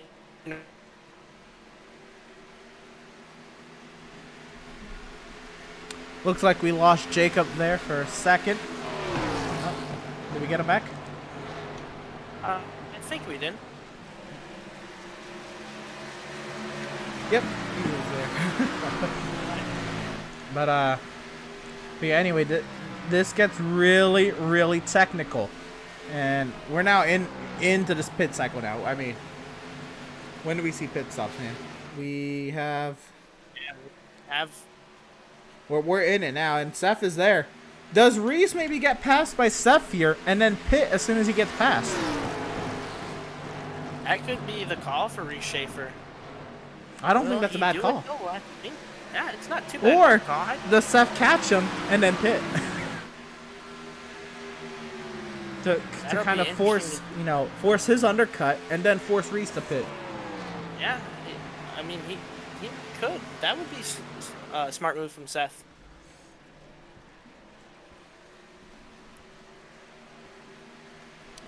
Either way, I think somebody pits with an overtake here. As we watch this, Seth driving on up there. Here he comes. Oh, you have to get out the throttle there. Now here he comes right back into the gas. Can he get that 17 off too? See, what Reese has going for him is he has the outside lane, but Seth gets the nod for now. He's not clear. Side by side, down the back. Seth should have the preferred line in the 3. And Seth is clear to the race lead. There's somebody who pit this lap now. By the way, Tyler Markle's not too far behind. While they were battling, Markle's now brought it within a second. Can Markle get a lap lead? Can he pick up the speed here? He needs something to happen. He's got a short pit or... Oh, no, he gets the wall! Oh, into the wall! That is huge. Pressure behind him. Oh, no. And this is a high-speed track, man. Any aerodynamic damage could be huge. I mean, look at this. This 9's going to have a huge run. He's going to get eaten up right here, Markle will, just with that damage. Look, this 9 has such a huge run. Right as we were talking good about Markle and he's having a good day. Let's see if he can keep it, though. He's already lost half a second to the leaders. He's got a pit. No way he can stay out here with this damage. He's going to get passed here. He has to pit.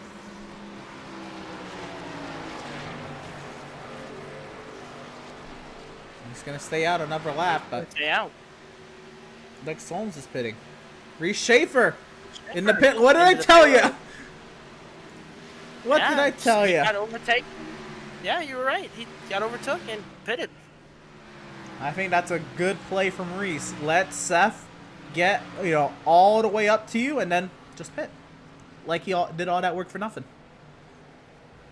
I agree. That was a good call from the number 17 camp. So we'll see let's here see now. If he can get that lead back. Sure. If you're one of those drivers like Malenko, you need a caution to come out here. You need some people to get screwed here. If you're Malenko, it sucks to have to race that way, but that's kind of the boat Malenko's in. Malenko needs something to happen in his favor. So Seth Berger is the race leader. Tyler Marco's now falling behind the 9 car. Maybe Marco's going to stay out here as long as he can on this pit cycle to try to lead a lap, which I think is a terrible call. With that damage, he's going to lose so much time. Yeah, that wouldn't be. Marco should pit now. Oh, right. Seth Berger is in, race leader. This is terrible. I don't know if this is going to play out in Marco's favor, which helps out Malenko, but there's a lot of math going on here. And race leader Seth Berger is in the pit lane. Thankfully for Burger Nation, he's not threatened to lose his playoff spot. Yep, he will make it either way.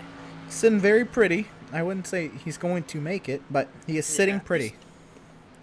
Eric Peck also As long as on he the doesn't pit. wreck or anything. I think Tyler he'll be Marco, by fine. the way, Keith Elton is pitted. Tyler Marco has taken over the lead of this race, but at what cost on the long run? How many spots is he going to lose?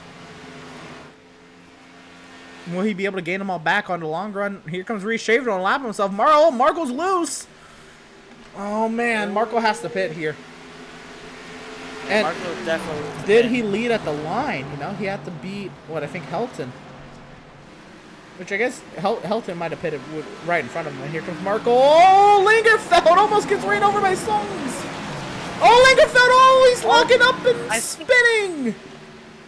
That was one of the things we were waiting to see here. What would happen on pit road? I definitely think Tyler Marco had sped through pit road. Oh, Andrew Pratt hard into the inside wall. He's a playoff driver. Oh no! A lot of playoff drivers having a bad day right now with pit road. Oh my goodness. Well, if one thing, I know someone back. I know that 7 car is smiling. Here's Andrew Pratt trying to lock it down, and man. What a hit to that inside wall. How about Lingerfeld? Almost getting ran over. And then almost runs over Markle. Man. So here he is, Lingerfeld coming to pit road. Solms has to jam the brakes. Look at him lock up, trying to miss him. Oh, wow. And then Markle locks up. Lingerfeld locks it to avoid Markle. Man. By the way, all that has happened. St. Coeur is the leader, and he's slow on the racetrack. Race leader. Well, he's lost the lead now, but he's slow on the racetrack. Our race leader is. Did he blow a tire? Can you blow a tire? Don't know. I don't think you can, but Let's see what happened. He was leading coming through 1 and 2. Andrew St. Coeur. Greg Holt is now the leader, by the way. And St. Coeur off turn 2. Might have just gotten loose on the straightaway.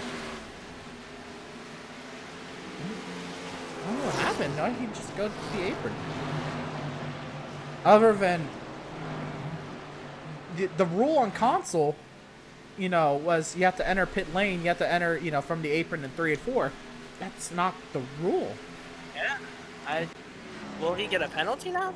No. He's not gonna get a penalty. Just unnecessary. You don't have to slow down that much. I don't know what happened. Yeah, it's an interesting call there. New leader, Jeremiah Stutzman. I thought maybe Tyler Marco would have gotten a penalty for that pit stop, but it doesn't look like he did. Well, he might not have served it yet. He might be waiting, you know, for something to... I don't know. Stutzman is in, by the way, and Matthew Setzer's coming in as well. He was second. This should and will cycle the lead out to Mr. Reese Schaefer. And what a call that 17 camp made. So, look at where Reese Schaefer is. Look at where Seth Berger is. And Tyler Markle somehow is third. Look at where he is. Somehow, some way, Marco doesn't lose spots on this exchange. But he got a lap led. And he's still third. That is important. Meanwhile, Jeremiah Stutzman stayed out as long as he could, hoping for a yellow. He most likely will lose spots here. Yeah. And that damage doesn't look like it's doing Marco too bad right now. Right. He's in third. So Stutzman, I mean, I know he's on fresh tires now, but Stutzman all the way back to, well, he's back in 12th. But Malenko is in 13th after that entire exchange. Malenko played that beautifully. Malenko is not, well, It's still tight. I don't know what the entire math breakdown is because Markle and Stutzman have led laps. But Malenko is not out now. This could be a three-way tie at the end, man. Oh, That would be insane. goodness. My mind would blow up, dude. I don't know how we would react to that one. That would be insane. It's going to come down to one, maybe two, maybe three tiebreakers. It goes, I think, the NASCAR tiebreakers, obviously, is first points, then wins, then best playoff finish, then second best playoff finish. I think it just goes on from there, if there's a tie in playoff finishes. For whatever reason, they've all had, 3 playoff finishes of the same caliber. I think it goes to laps led or top 5s. Well, no, because they have the same finish. It can't go to top 5s. It has to go, I think, laps led, which Malenko just lost a spot to Gardner. Malenko must have massively short-pitted. He's about to get passed by Gardner and Mrs. Max Service, who's, I don't know what strategy Service is on because he's several laps down, but he's out there. Service is just out there to be out there, I guess. Let's go to where it's hot. Greg Holt up to 9th after restarting 17th. Something, maybe he got a penalty on pit road, I guess, or something. Greg Holt is now 9th. And McClune is dropping on the back straightaway. Maybe he just got past Sincour, but it looked like he lost a lot of speed out of nowhere. Yeah, it really did, but I think he's all right now. I think he maybe was letting Sincour by, like you said. So unfortunately, this is exactly what I expected out of Atlanta. And we have to kind of find what we can cover. And this is a battle back here for 17th.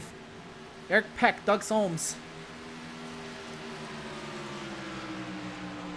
This is pure Atlanta, and that's okay. Let these drivers race.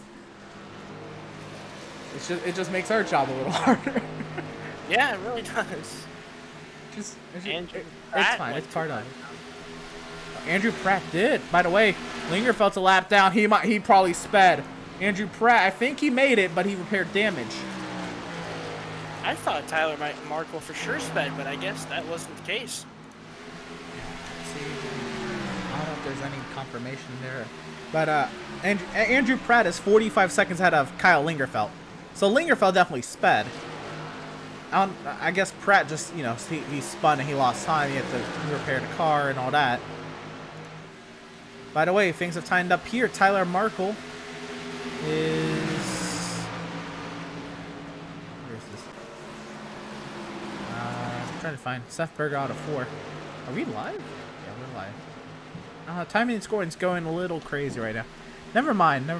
His margin is to Keith Helton, who's behind him, and Helton closing quickly. By the way, Schumacher, who dropped big time, I think he mastered the art of saving tire.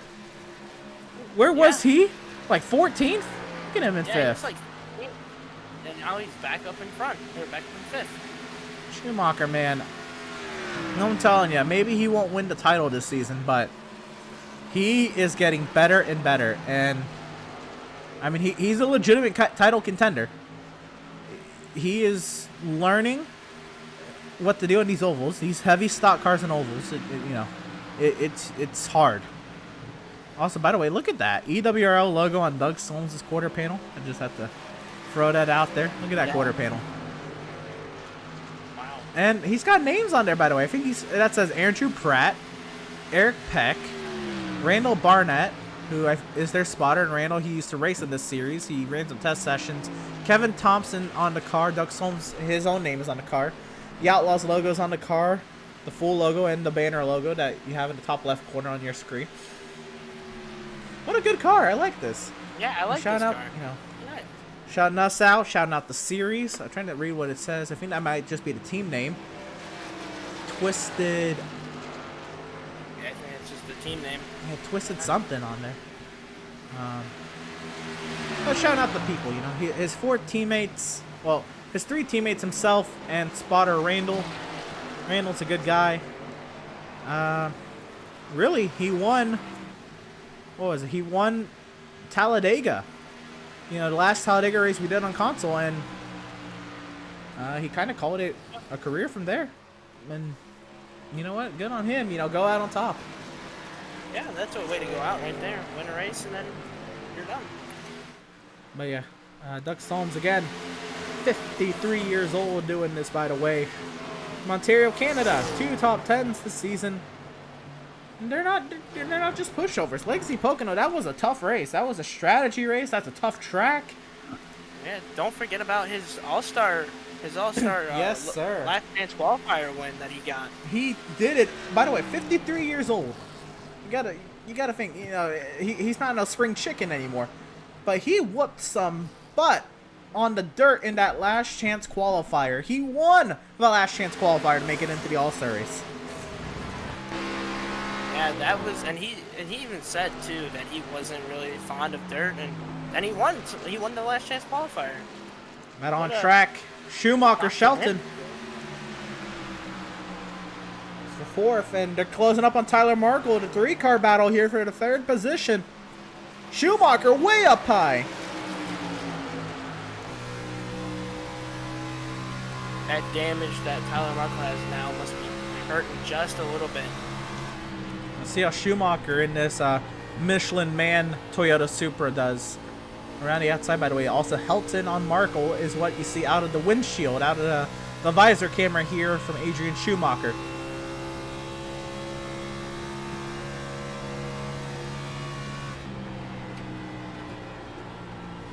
We're about 10 laps from halfway, by the way, so this race is going by relatively quick.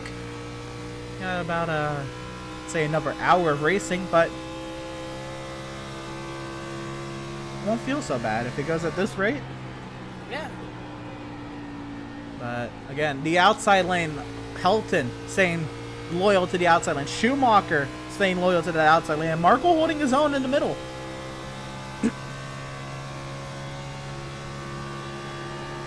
By the way, Malenko is about to get lapped. Oh no. He is 31 and a half, maybe 32 seconds behind race leader Reese Schaefer. Here we go. Keith Helton around the outside. See you later, Tyler Markle. Look at him go. Look, Markle had nothing for that 9 car. That 9 car is proven to be pretty fast out here tonight. So they went about 40 laps right away. Well, granted, he kind of cut a couple caution laps. Oh, did Helton get the wall there? I don't know. I don't think so, but he could have. There's Schumacher on Markle. This is huge for Malenko's case. If Schumacher completes the pass and holds station ahead of Markle. Whoa! Schumacher loose! He hit a bump! He hit a bump in the quad over there. That is treacherous. Let's see if we can see what happened. Whoa! See it again. So this is off of turn 4 here. Schumacher down low and woo! That is loose. So the pump climbs and saves it. Great way to save it and not spin it around and get some damage or something. So good way to keep it going there for Schumacher, and he'll try and get back up to those two. Yeah, what a save from Schumacher. What a catch. By the way, Jason Miz is still up here. He's in 6th. He's holding his own. Yeah, he really is. He's doing really well for himself out there in that number 24 machine. Unfortunately, it's getting that time for Malenko. Reese Schaefer is right here. Now, Schaefer, he's working with the team. Seth, he's working with the team. Did they kind of... They have an 8-second lead. Did they kind of hide behind Malenko until pit cycles? Maybe, you know. I mean, they could. They could. I doubt it, but this is huge. We'll see what Schaefer does here. Maybe he won't pressure Malenko.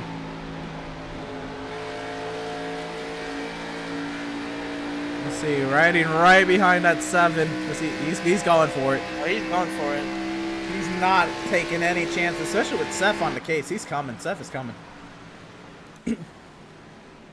There's Seth. Yeah, Reese wanted to just get by him as quick as he could. Fair enough. That puts Malenko a lap down. That This could have huge repercussions later. But if Malenko keeps himself in it, keeps the car clean, he's not out of it, especially with Tyler not having trouble. Again, Malenko came in 11 points above the cut line. The cut line was Markle.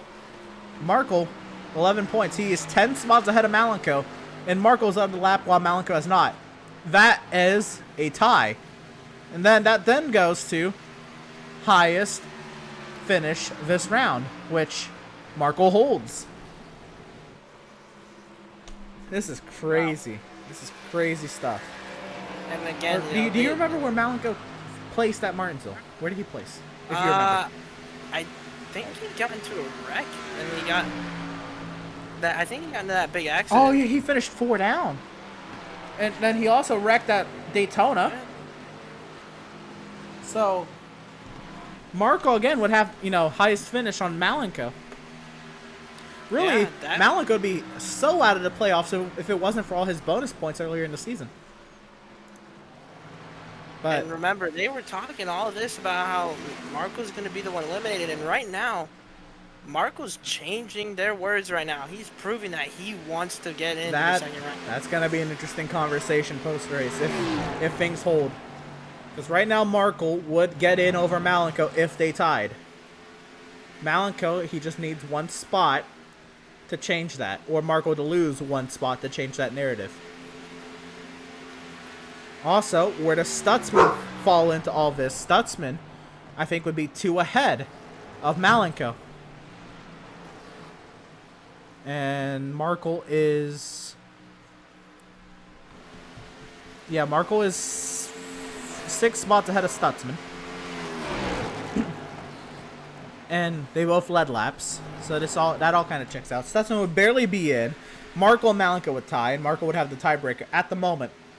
This isn't even factoring in if Devin, has fallen down into the standings or whatever, or, with Pratt being a lap down.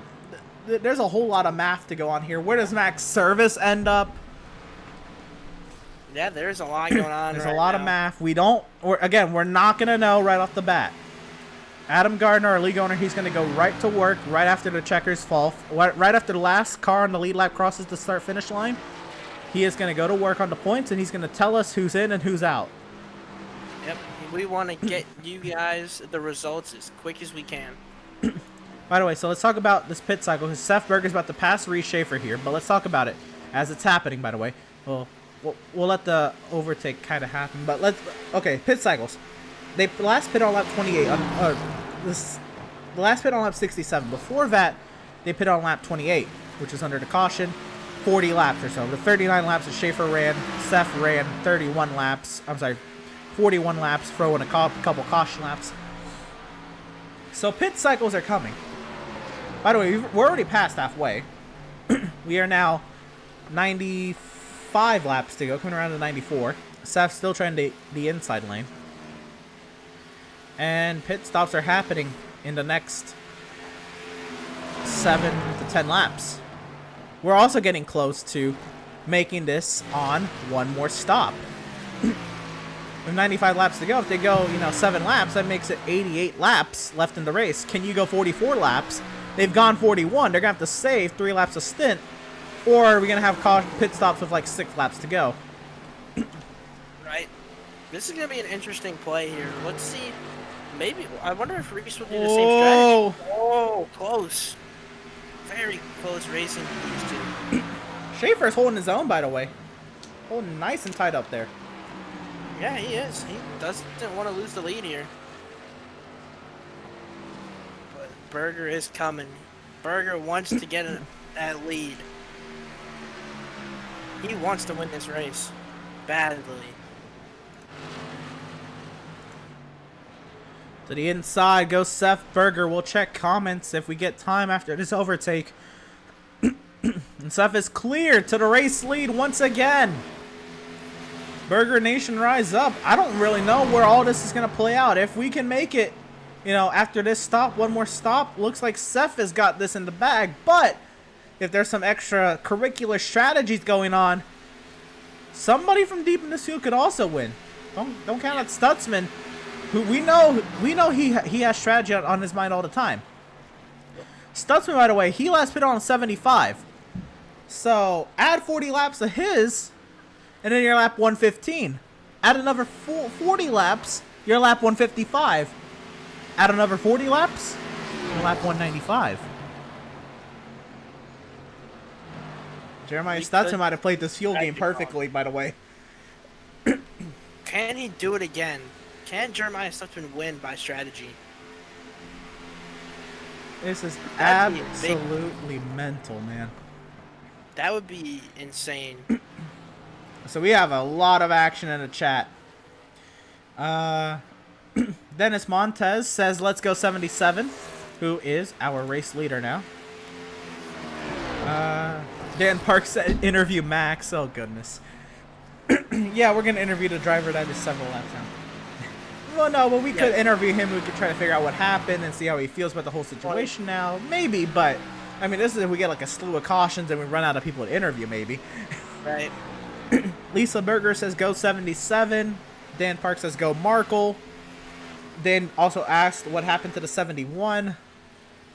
I think Jeremiah's just playing strategy, man. Good to see Crazy back in the chat. One of the good old boys from the console days. Saying, good race, go 56. You love to see the support for Adam Gardner. Sean Thompson says, what year is the Atlanta track? Turn 3, Elliott Grandsons have been gone for several years. Home track 40 miles away. Well, I will tell you this, I mean, most likely is a 2008, 2009, 2010 scan of the track. And, I mean, iRacing doesn't, update these, regularly unless the track is reconfigured. So if the track gets repaved in the next couple years, which is being, rumored, drivers don't want it to happen, I don't think. Fans kind of do. But we'll see what happens with the track reconfig, and that's when we get an updated scan of the track. But I believe this is around 2008, 2010 when this track was scanned, Sean. I don't know. Would you like to, Emerson, I'm going to ask you, would you like to see this track repaved, or do you want them to keep it? For iRacing? No. I love this track. For broadcasting? Yeah. Look at this, man. If I'm in the car, I'm having a blast. I have amazing long run pace in these cars here. I'm not. This is not the greatest spectacle, but it is an intriguing spectacle, especially if you're a racing fan. You're watching the strategies go to work here.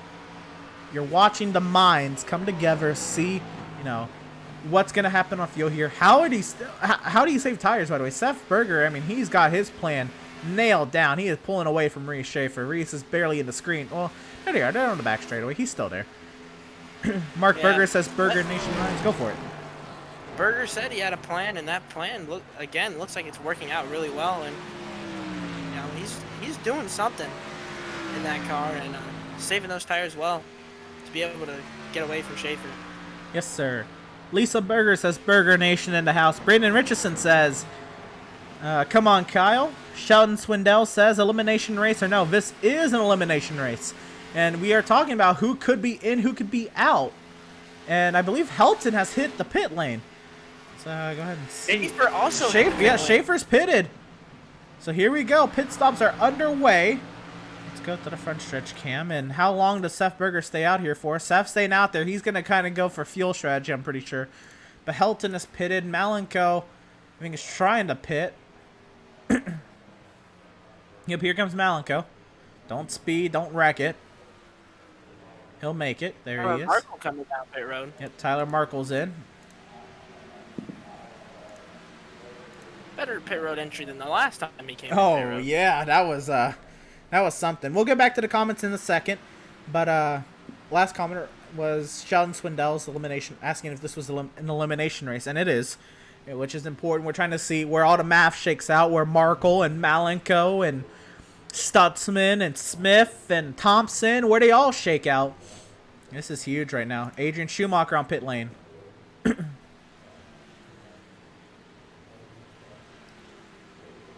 Taking over second place is Jason Miz. Third place, Farron Elam Jr. Jeremiah Stutzman, fourth. Greg Holt, fifth. Joseph Causey, sixth. Andrew St. Cour, seventh. Adam Gardner, eighth. Devin Smith, ninth. Matthew Setzer, 10th. This is mid-pit cycle. They're still, letting people... Seth Berger comes in the pit road now. Leader's in. Lap 112 of 195. Purple lap time for Reese Schaefer. Fastest lap of the day of 31.65. And new race leader battle for the race lead. Jason Miz, Farron Elam Jr. Who wants to lead the lap more? Looks like the 20 car might get it off the outside here. Down the back straight. He got it. Farron Elam Jr. to the race lead here in Atlanta.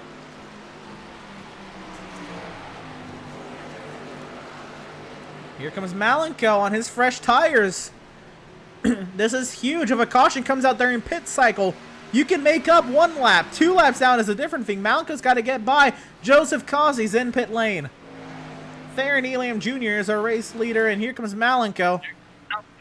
Yep, Malenko back to 1 lap down. That's very important.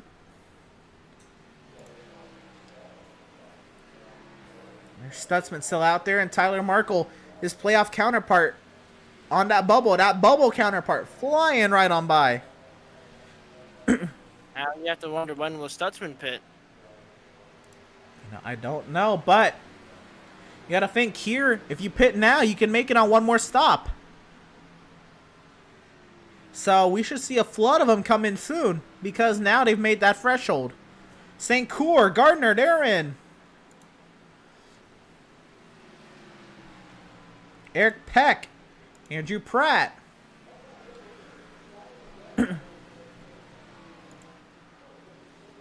Elam, he's out on the outside. He can't pit this time. He's got a car underneath him.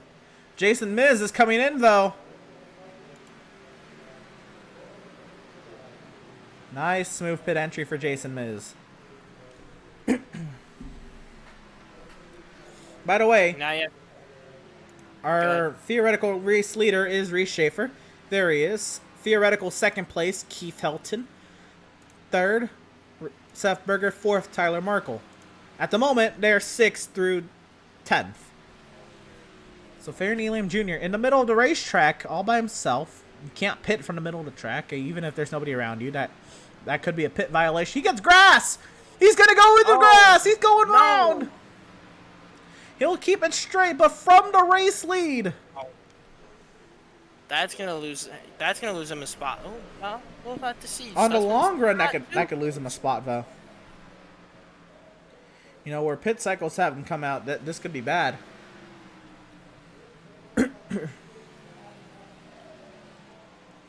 And he's still out there. He can't pit from the middle of the track. He's still staying out. Yeah. Race around. I don't know. I guess at this point you're hoping for a caution. Reese Schaefer has passed Devin Smith. Devin Smith's coming down the pit lane now. Here he comes. Matthew Setzer's still out here, by the way, and he hasn't pitted. Greg Holt.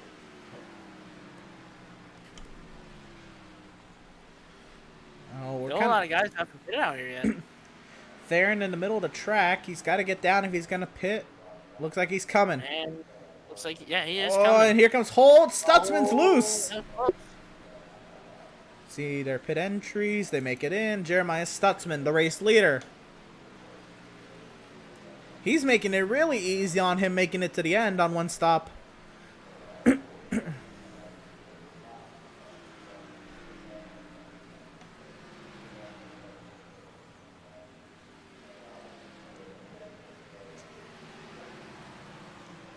Looks like Stutzman's coming now.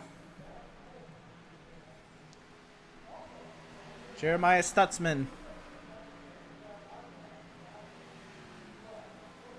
And he's in. A new race leader. Well, not new, but taking over the lead once again, Reese Schaefer.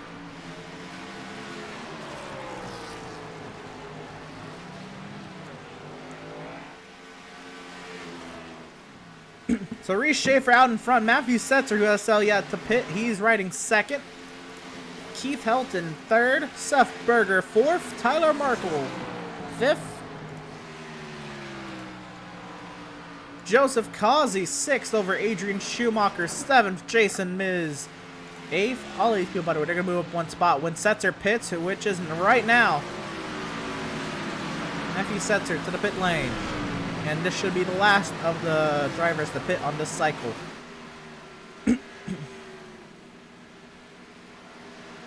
So, let's see where everybody shakes out. Right now, Malenko is, a lap down, fighting Tyler Markle. And Kevin Thompson a lap down to Malenko. This is not a good race for Kevin Thompson. Oh, that was close there. They almost got together. So now this is huge. Who's a lap down?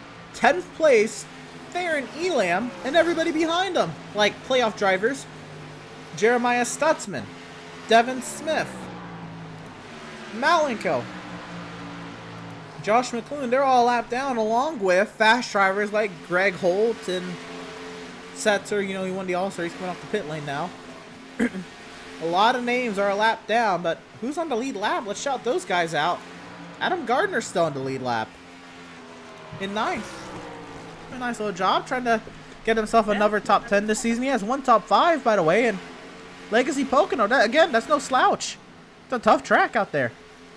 Yeah, Pocono is a really tough track, and to get a top 5 there for him, it's awesome. St. Cour on the lead lap, still in 8th, and then again, Miz, Schumacher, Kazi, Markle, Seth, Keith, Felton. The names but now we're getting into some territory here. We've seen Seth eat up Reese Schaefer for breakfast, lunch, and dinner the past 2 stints. But now, Reese Schaefer has a 6-second lead.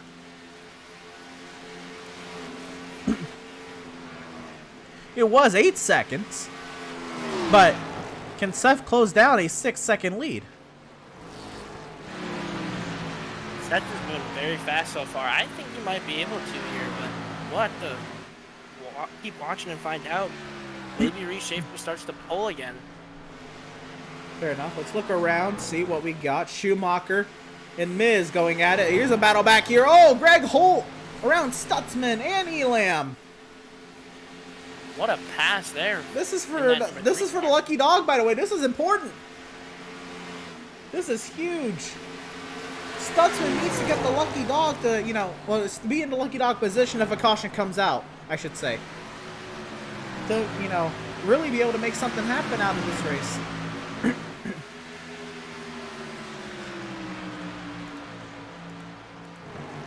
Max Service on the inside of the racetrack. Max Service doing his thing. He is 27 laps down. Continue on. Anyway, let's take a look at the chat once again. Jenna B says, "Go little bro, Burger Nation." Hey Jenna, I want to say, if you have the chance, go back to the caution, which was on lap 28, or that's when they came off pit lane. Lap 28. Seth Berger mentioned you in his interview. He gave you a nice little shout out. So just want to know, if you didn't hear it, go ahead and check that out. Dennis Montes says, "Keep it going." Number 77 LWI. Mark Berger says, "Let's go." Number 77 Burger Nation. Sean Thompson says, "Thanks." And also talking about the reconfig. I guess this is when we were talking about the track earlier. Talking about the reconfiguring the track back to the original, taking out the dogleg. Right, it was like an oval almost. Putting in a $1 billion casino investment. That'll be something. That will be something if that comes to fruition. Yeah, that definitely will be something. I agree.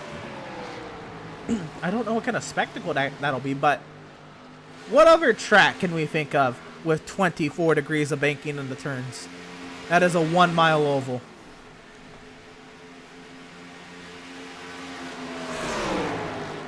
I wonder what happens at that track.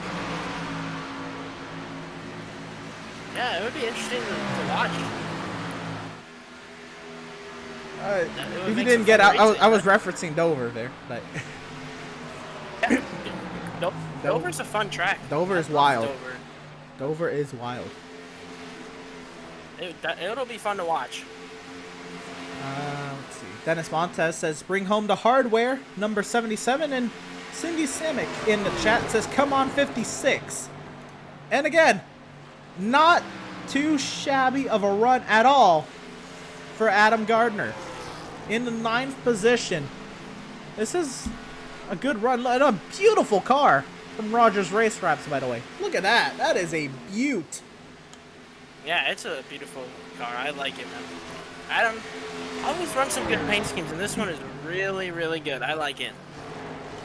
Yeah, this is really, I mean, a shout out to Gardner for running it, but a huge shout out to his livery creator, Rogers Race Wraps, I believe. That's what it says in the car.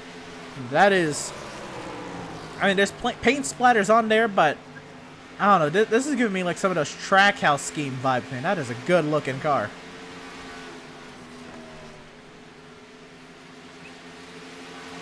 Let's see what else is going around on the track. This battle's still for the lucky dog between Elam, Holt, and Stutzman. By the way, they all pitted on lap 118 or 119, so they're all relatively on the same tire.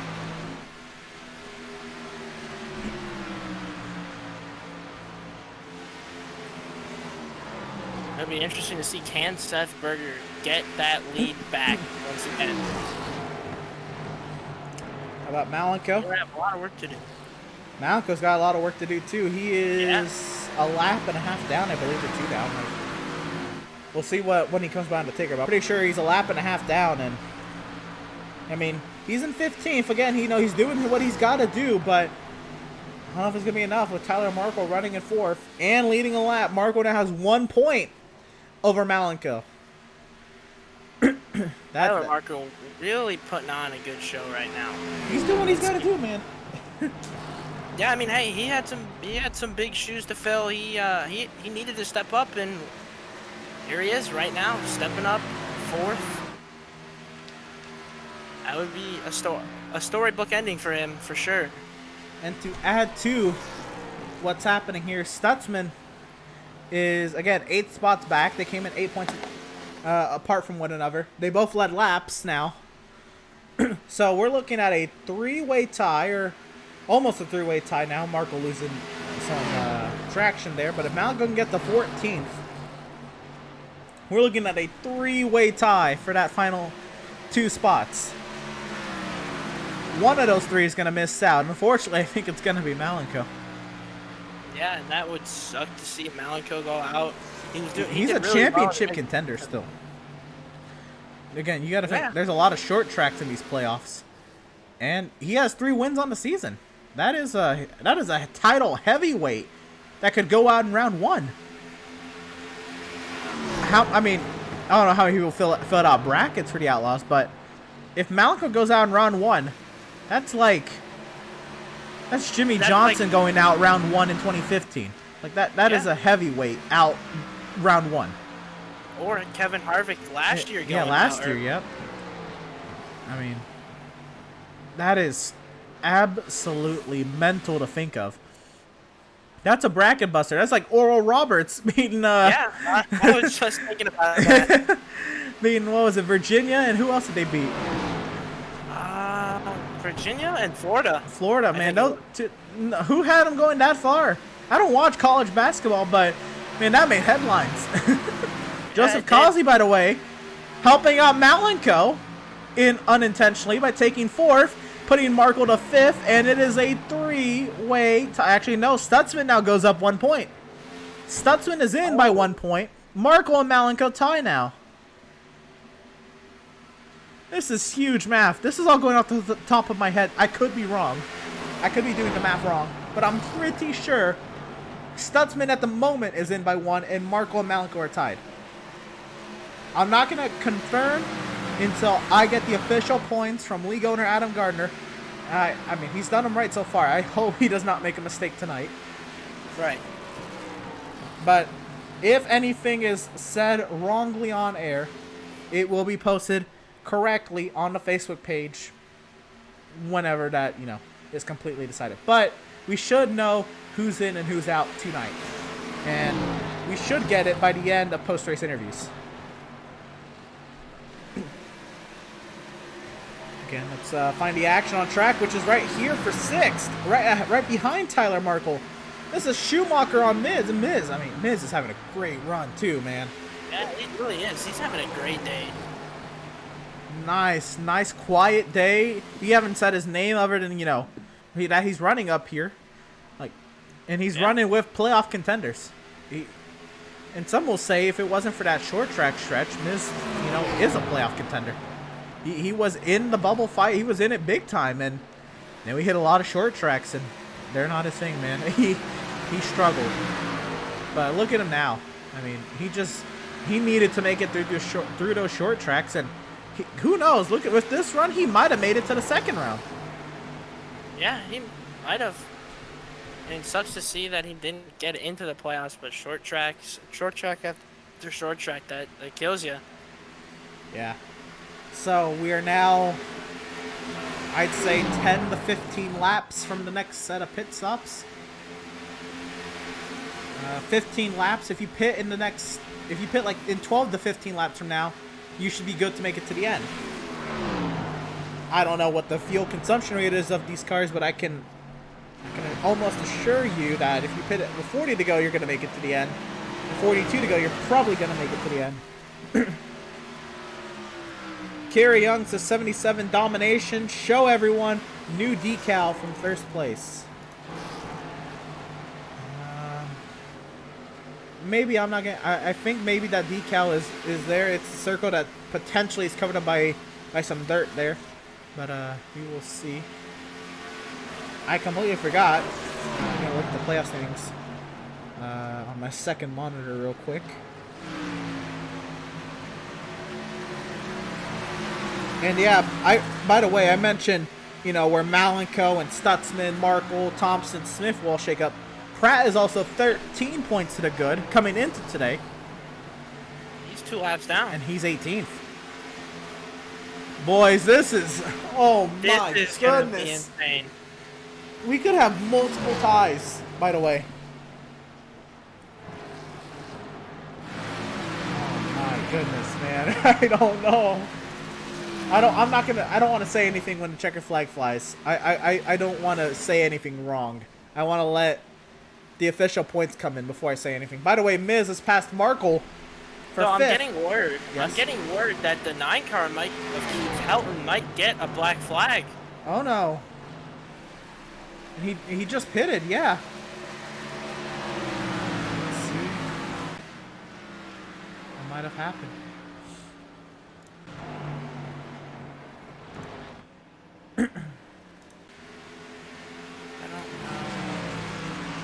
This is, I think, the lap prior. Okay. We'll watch the lap. We'll watch this whole pit entry, because I think this is what they're talking about. It's got to be this pit entry. We'll watch it from the camera that Tower has, by the way. This front straightaway cam. Did he pit from, like, the top of the track or something? Or let's see what happened. I don't... Oh, that's not good. You can't pit from the outside. Yeah, that's dangerous. That might be a penalty. And without saying that, 9 car was having a good day, and now he might get a penalty, and that'll put him way back from where he wanted to be. Has he been given the penalty, or is he still waiting? Not yet. Not yet. So I think they're reviewing it. That's just our view of it. I do have admin controls, but I don't have the rule book in front of me. I'm not going to penalize him, you know, if I don't have it worded correctly laid out in front of me or anything. I don't. I'm not going to do that. I'm not going to step on race control's toes like that. But right. We are waiting to see what the word is from the 9 car, or what the action is for V9 car. He goes around another lap. Not only that, but he also pitted very early. He's going to have to make 55 laps on this tank of fuel, which I don't think is possible. So he's going to have to pit again. So he's already off sequence on strategy, and he's going to get a penalty most likely. But why I asked mainly if he gets a penalty here is Malenko is on the back straightaway as him. This could be huge. Back up here. By the way, Seth Berger, what did I say about 40 laps ago? I didn't know if Seth Berger was going to make up 6 seconds. My goodness, man. He is there.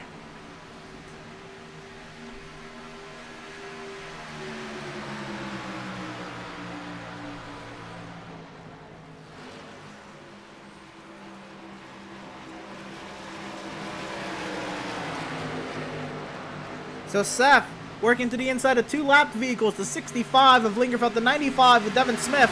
3 playoff drivers all behind Reese Schaefer. You know, very different scenarios right here, and 3 different laps actually going at it, and Seth Berger trying to get clear of Devin Smith, trying to take over the race lead. Doug Solms hits the pit lane, by the way, and I cannot believe he chased down Reese Schaefer from that distance. Yeah, Reese Schaefer, the tires might be gone for Reese Schaefer.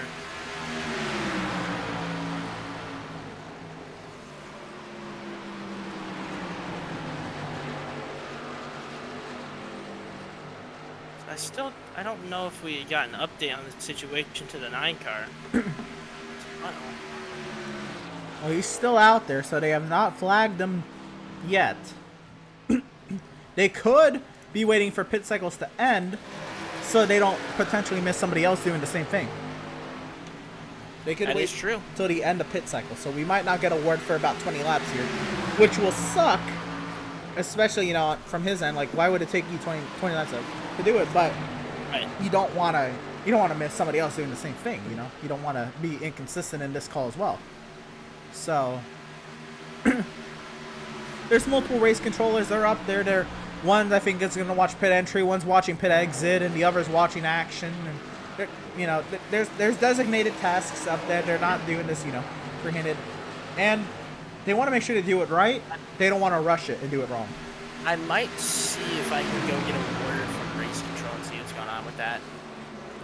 That's fair. If you want to, you can go for it.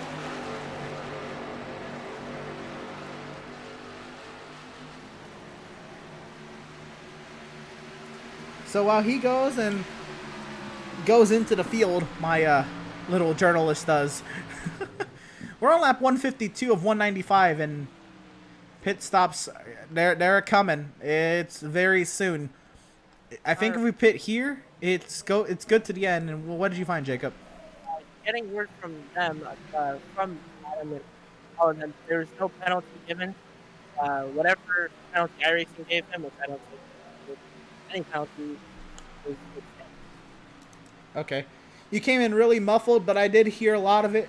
But basically what he says is they're letting iRacing do that, which iRacing doesn't give penalties for, you know, dangerous pit entries like that. They only give, you know, if you miss the entry cone, which I don't know.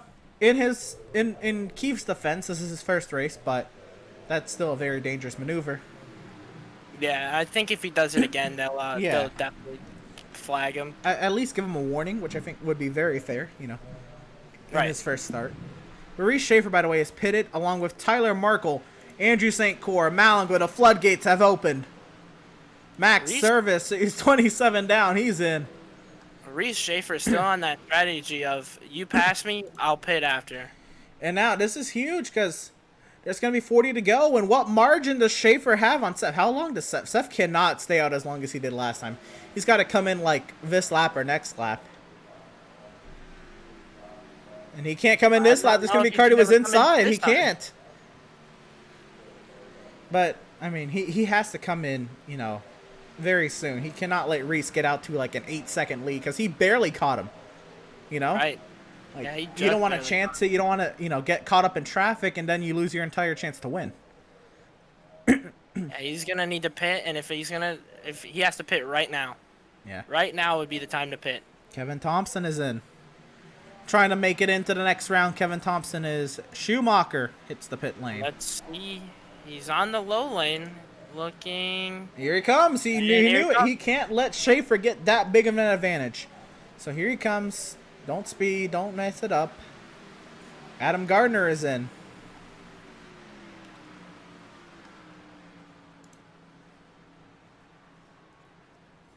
See what Joseph Causey's plan is here. He's coming in. Oh, Causey slid.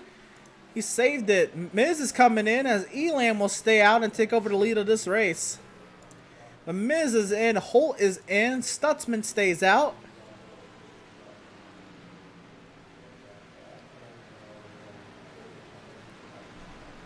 This is huge. A lot of things happening here. Devin Smith stays out. Reese Schaefer stays out. Keith Helton, though, is the theoretical leader of this race. No, never mind. I'm sorry. Reese Schaefer. Reese Schaefer. Yeah, I was gonna say I don't think Keith is, but He was trying something with, you know, pitting 15 laps early, but he's gonna have to pit Right. again. yeah, there's no way he's gonna not.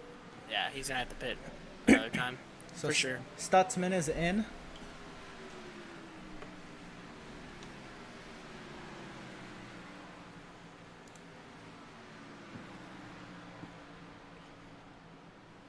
So Tyler Markle needs things to shape out here, because Markle been on 152 and Malenko's on 151. What happened to Tyler?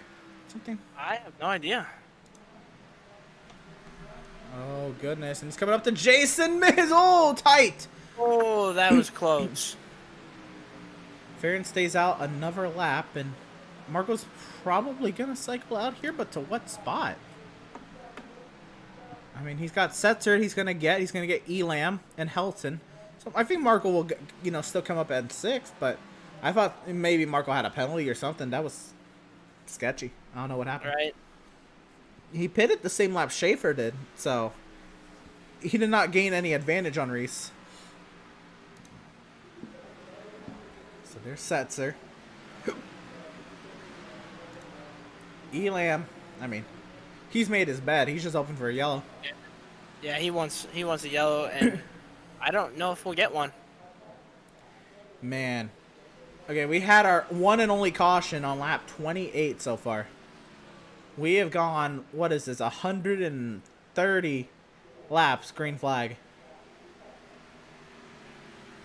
This is absolutely insane, but not a bad way. This is, you know, what we expected from Outlaws. This is just, Right. It's insane because the amount of laps that this race is, the magnitude of how long we're going green is absolutely insane. We've had completely green races at Mountain House, by the way, so honestly, the fact that we had one caution was actually shocking. Yeah, and a lot of these drivers said, when I asked my question, my famous question, said 4. It was around 3 or 4. 3 or 4. And only gotten one. Which, I mean, And we could still get a slew of cautions at the end of the race. Here comes race leader Elam. Actually, Schaefer takes over the lead before Elam pits. But Markle got passed by Greg Holt. Schaefer's about to lap Markle. What? Oh, no. We need to see what happened when Tyler Markle entered the pit lane.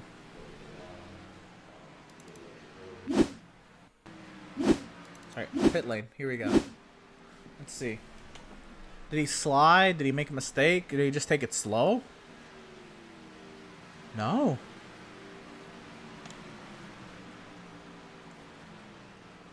Marco's pit stop was 14 seconds, and he left the pit. I don't know how he lost so much time. But Holt has passed Markle, and Schaefer is the leader.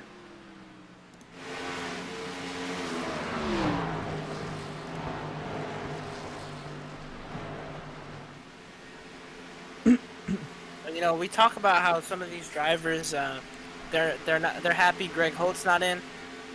They also got to be happy that this guy leading the race Reese right Schaefer, now, yeah. Reese Schaefer, has been a 1.5 mile king so far this season. He's doing it once again, leading here at Atlanta. What a run he's had so far.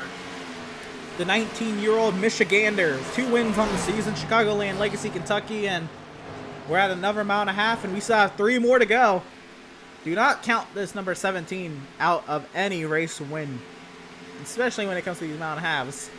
Yeah, this is, I mean, most of NASCAR's schedule is based on 1.5 miles. I'm very happy to, you know, there's more variety in the schedule. This season we have a dirt race, you know, 2 dirt races in the trucks, you know, 7 road courses in the Cup Series. It's wild. 6 points pain, and, you know, the Daytona road course is the Clash. Yeah. Yeah, that is. Oh, into the walls, Josh McClune. Oh, don't come down. Yeah, right in front of There, race leader Reese Schaefer. That was sketchy. Not that I trust McClune, but you know I don't. You know when you pull the car off the wall, you Right. never know what can happen. Yeah, that car will just go anywhere after you pull that thing off the wall. Taking a look at the chat once again. Cindy Semick says, "My umbrella cockatoo loves watching the race. Vroom vroom." Yes, the more fans, the yes. merrier. Honestly, all the eyes you can get, even your pet's eyes, bring them on in. How about Adam Gardner? Is he gonna take his lap back from race leader Reese Schaefer? Is Adam Gardner, the very league well owner, could. about to impose his will on the race leader? I think he very well could. Let's see what happens. He's gonna try it. Again, he's got 2 lap fresher tires than Reese Schaefer. And he's trying. He's got to get the run off the corner, and Schaefer's got it for now. Also, McClune is not having the hottest of races. This playoff bubble can get really tight really fast, man. It really can. It's gonna be wild. After these interviews are over, it's gonna be wild. I'm gonna absolutely lose it reading these points. I feel it. I feel like somebody I haven't even mentioned is gonna be out. Right. Oh man. Gardner is still fighting hard on that inside. That league owner, he's trying to If I take were Reese, his lap if I back. were Reese, I'd give it to him. Yeah, I mean, Like, you're losing time now, battling him. but I was gonna say, but no, never mind. He's got 4 seconds on Seth Berger, by the way, and I don't know if Reese is gonna be able to fend him off. Honestly, Reese is wasting tires battling a lapped car. That's about to try to get back on the lead lap here. Reese isn't helping his case. He's not helping Adam's case. He's helping no one's case by battling Gardner. I don't know what the call is for Reese Schaefer here. It's unprecedented. I mean, just if you were just to let him go, you're not gonna lose time. I don't know. This is. Oh, Gardner almost into Schaefer. I think Schaefer's got to let him go now. Markle all over the road. Here comes St. Court to the inside, right in front of the leader. Oh, man. This is killing Schaefer on time. Oh, man. What do you do? He got cars that are on the lead lap right in front of you battling double wide. He's going to shoot to the inside of Markle. Is he going to try to take it 3 wide? Almost into the back of St. Court. All over that body armor Ford Mustang. This 17 is getting unlucky with traffic here. This is huge, and oh man, I think this is how this race is gonna end. Traffic is gonna be the bearer of bad news for Reese Schaefer, potentially. You have a lot of racing to go. Markle almost into Schaefer. And now Gardner inserts himself into the lucky dog position. He blows by Tyler Markle. Gardner still wants to get around Reese Schaefer. Gardner's not done. He said, come back here. I want a lead lap finish. I think Seth is going to come by and wax all 4 of these drivers. Yeah, he is. Playing with these lap drivers really killed Reese Schaefer's time. Yeah, 2.7 seconds the gap. Do I dare bring up the time delta? Look at that. Last 5 laps, 2 seconds. Wow. Now Schaefer clears St. Cour.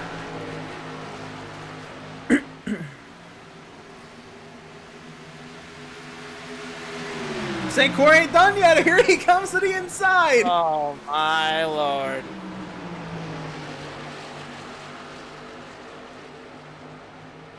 Reese Schaefer cannot catch a break with these lappers. Here comes I Adam. think we hit grass there. Yeah, I don't know, but Adam to 8th. A strong run for Adam Gardner if he can finish the deal.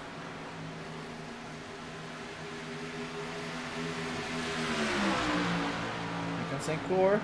He and Sai fighting. But here's where it's really at.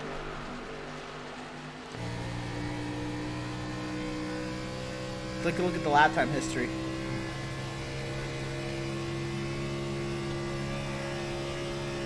Look at that.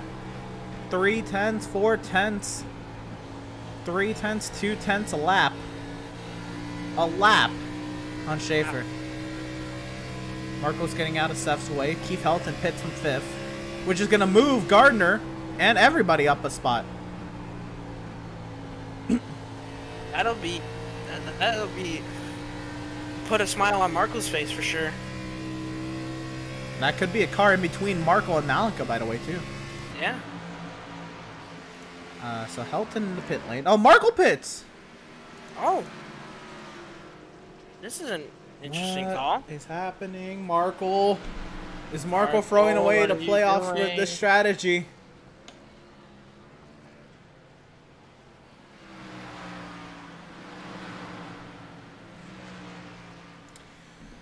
We're going to see how this plays out. Malenko. Is Malenko going to stay? I mean, Malenko went, from 109 to 151, which is... That's 42 laps. 151 is 44 laps to go. I think Malenko would try to save 2 laps. I don't know what Mark was doing. I have no clue. This is getting interesting. I think Marco's just, this is kind of his last-ditch effort. He's hoping somehow, some way, everybody's got a pit. Which, look at the time delta again. I mean, Seth is still gaining, don't get me wrong, but he's not gaining at the pace he was. Yeah. He's only gained 8 tenths. He's only gained 8 tenths in the last 5 laps. And there's 3 competitive lap cars in between him and Reese. This is not over for Reese Schaefer. Yeah. It's you're right, it's still not over, but Reese is gonna have to pull something here. He's gonna have to do a little bit of hard work to get this one done.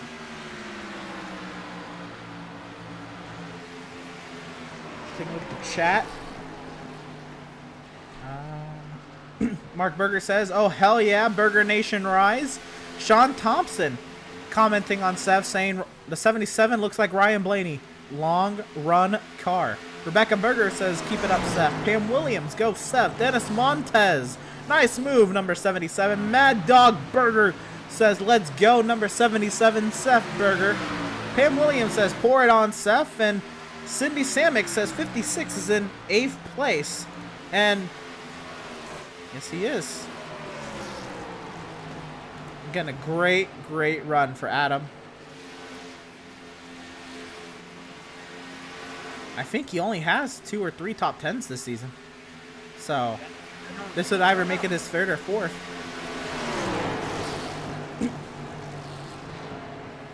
Nice little run. Adam ended up getting into the bubble fight for the playoff spots, but to no avail. Oh, tight with Seth Berger.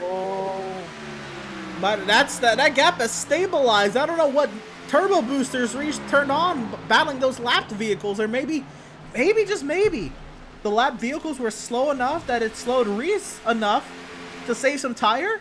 Is that like backwards? That could have been. Like back. That's backwards, right? Like that's not how that works. Not how it works, definitely, but it could have given him something. 1.4 seconds the gap. Seth is gaining. Don't get me wrong, he is gaining. But is he gaining fast enough? He's got to gain a 10th a lap now. And take a look at the lap time history. Oops. Look at that. The last couple laps, he didn't even gain a 10th. He gained a big chunk last lap. But before that, he didn't gain a 10th for 2 laps. Is Seth pushing too hard? Did Reese make the right call? Tyler Markle, by the way, on his strategy. I don't know how this is going to play out. Reese has got to be smart here. Just let Markle by. Maybe get his draft down the back. Seth only ran 7 1,000ths faster. Boys, I don't know if he's going to get there and pass. Why not? Remember, he's got to catch and pass. This is gonna be a close one. This is gonna be really close. After all that, it's gonna come down to something like this.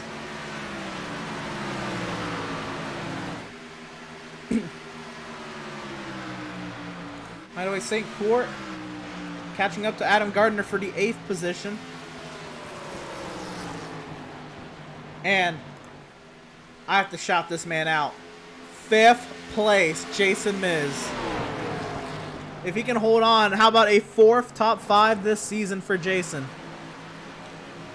But he's got a hungry Greg Holt right behind him. They pitted on the same lap though, Miz and Greg. And Causey up the road. Causey's about 5 seconds up the road, but this could be huge there. Oh, something happened. Oh, the gap is closing. Something happened. Big time. Sorry, wrong graphic. Seth gained half a second last lap. Uh-oh. It's time to sound the alarm again if you're a Schaefer fan. Oh no. Oh my goodness. This is going to be tight. Seth is here. But catching and passing, again, are two different things.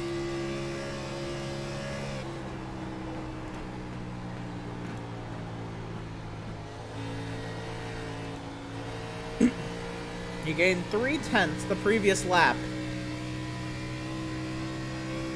That's 70. You know what? Seth might have been in traffic.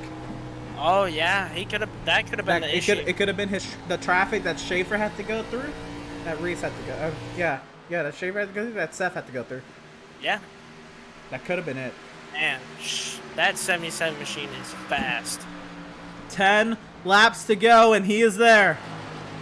Peeking to the inside, the move for the race lead, Seth. He's pretty much into the next round, especially with the days some of these playoff drivers are having. But what it would mean if he can snag a 5th win on the season, but he's got to pass Reese Schaefer first. What a battle. Can Reese Schaefer get it off of turn 4? It looks like he's going to have it for a second now. Schaefer holding on. 9 laps to go. This is it. This is for the win. And I don't see these guys pitting. So Tyler Markle's down in 14th. Malenko's in 15th. Stutzman's in 10th. Markle might have just screwed himself with that strategy, by the way. Yeah, he might have. To the inside. Seth Berger looks. But can he get the car to rotate? Can he get the power down? Schaefer staying loyal to the outside. Can he get the power down side by side off of turn number 4? It's going to be Schaefer leading the lap. But that might be all Seth needed, was to get up alongside. No, Schaefer drove it in deeper. Here comes Seth. A nice run through the center of the corner. 8 laps to go. And it looks like off the turn. Oh, no, they're still side by side down the back straight. I thought maybe Seth would have gotten it. This is not over, folks. Seth driving it hard. He's sliding up the track. That's going to hurt his exit if Schaefer can get the power down. I don't think Schaefer could to the line. Berger leads the lap. Oh, boy. Schaefer's not done, though. He fights hard on the outside. He should have gone a lane higher, I think. Seth might get it. No, Schaefer fights back. Schaefer fights back. Oh, my goodness. Oh, this is going to be interesting. And remember last week, Schaefer played it very clean with a playout driver. I think Seth got it. Does Seth get it? Yep. He's clear to the race lead. 6 laps to go. Seth Berger, but is Schaefer done? Can he do anything in second?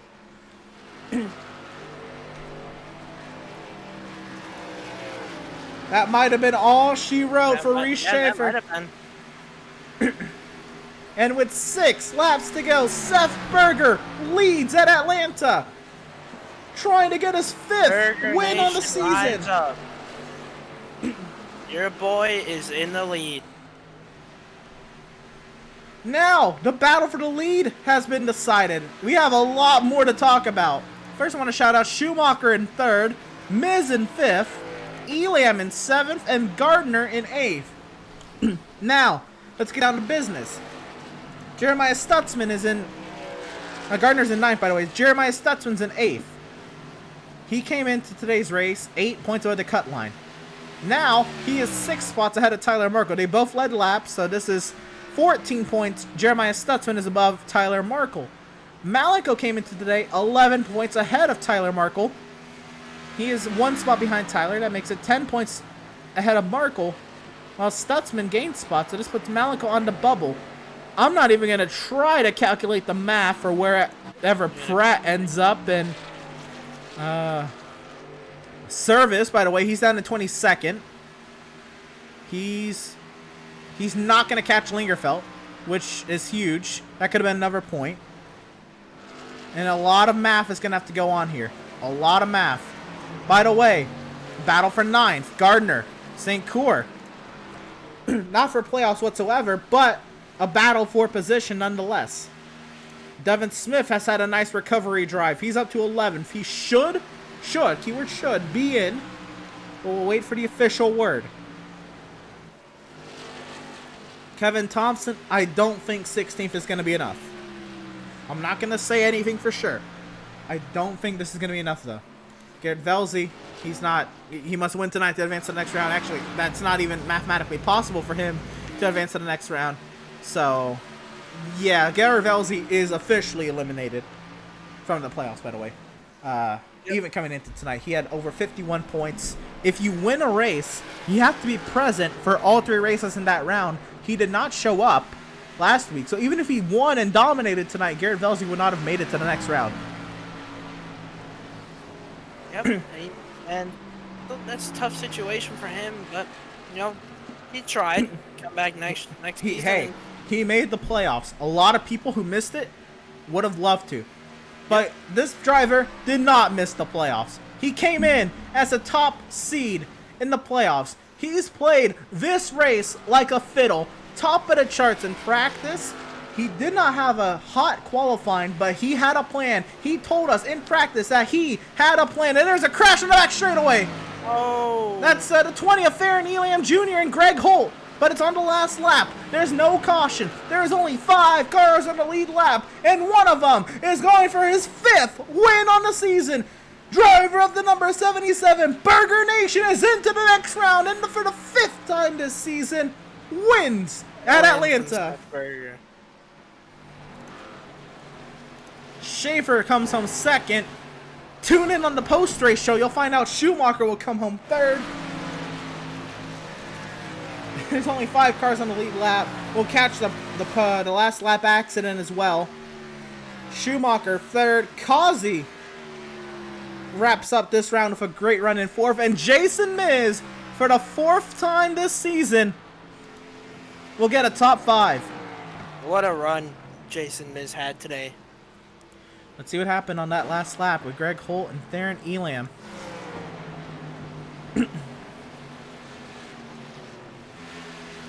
So Elam.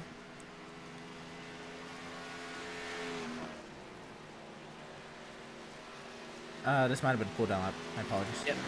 So here's... Yeah, Elam's catching Holt at a high rate of speed. You know what? They might have came together off of turn 2, I think. So off of turn 2. Holt catches the wall. He slip and slides around Elam, and around they both go. Elam into the wall, and they kind of keep it straight right in front of the leader, Phil. Yeah. That's got to be scary. I think Seth was smiling that it was the white flag and didn't Well, have to worry you about see- a caution. On the other hand, it was right in front of him. Yeah. that might He was not have been a smiling, smile. and he was half smiling. Half half smiling and worried. I mean, yes, for sure. Oh my goodness. What a race. What a finish. Seth Berger on top for the 5th time this season. He ties Greg Holt for the most wins this season. He advances to the next round with a win. And I think he's going to be the top seed of the next round as well. I mean, he's got enough wins to be. Yeah, he's definitely got enough wins. So that's about all I can say for sure. The drivers for sure in the next round are Seth Berger, Joseph Kazi, and Kyle Lingerfeld. The driver for sure not advancing tonight is Garrett Velzy. we're going to go through post-race interviews.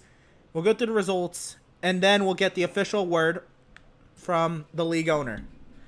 So let's go through our post-race interviews. It's going to start off with Adrian Schumacher.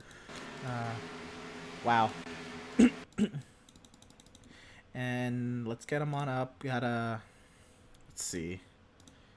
Here we go. And I just want to point something out, Emerson. I don't know if you noticed, but the Brothers finished 1, 2, 3. Wow, that's great. You know, Joseph could have been one. He decided not to. He could have been. Nah, but anyway, this is we're all joking, by the way. None of this is entirely serious or anything, and it really has nothing to do with the rocket. By the way, in the chat, Adam says he is tabulating points now, so he will confirm those and he'll get those to us as soon as possible. But let's go ahead and talk to third place finisher. Did you just get 3 podiums in a row, Adrian? Hello, my brother. Yes. Yes, sir. Look at that. That is a strong run. 3 different types of tracks, 3 podiums. Well, how would you say this round went for you? I'd say pretty good. Better than I suspected. Especially meeting my goals so far. Absolutely. Now, I mean, I know the inspiration behind it, but tell us about the paint scheme. Well, I was with you and a couple other people in Discord chat, and we just started laughing hysterically at the Michelin Man, and that's about it. and was a cult was born. Yes. That is really what happened. There is no lies detected. Oh my goodness. I'm so glad I got a podium in that livery. Oh man. The best livery in the field. By far. Fact. So, podium. Now, we're going to the next round. There's a little treat in that round for you, I hear. So first we start off with Las Vegas. Uh-oh, hold up. iRacing's still zooming. Uh-oh, hold on. Something went amiss on iRacing. Okay, we'll figure it out in a second. But anyway, next round we have Las Vegas, which is another mile and a half, which you did pretty good today.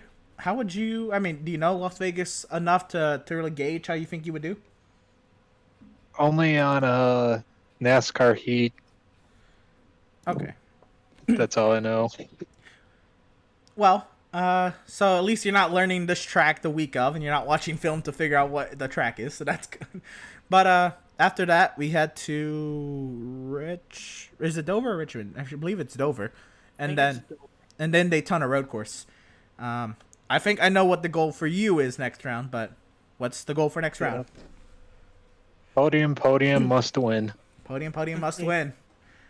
Straight, simple, to the point. And once again, tell us about this race. How did it go?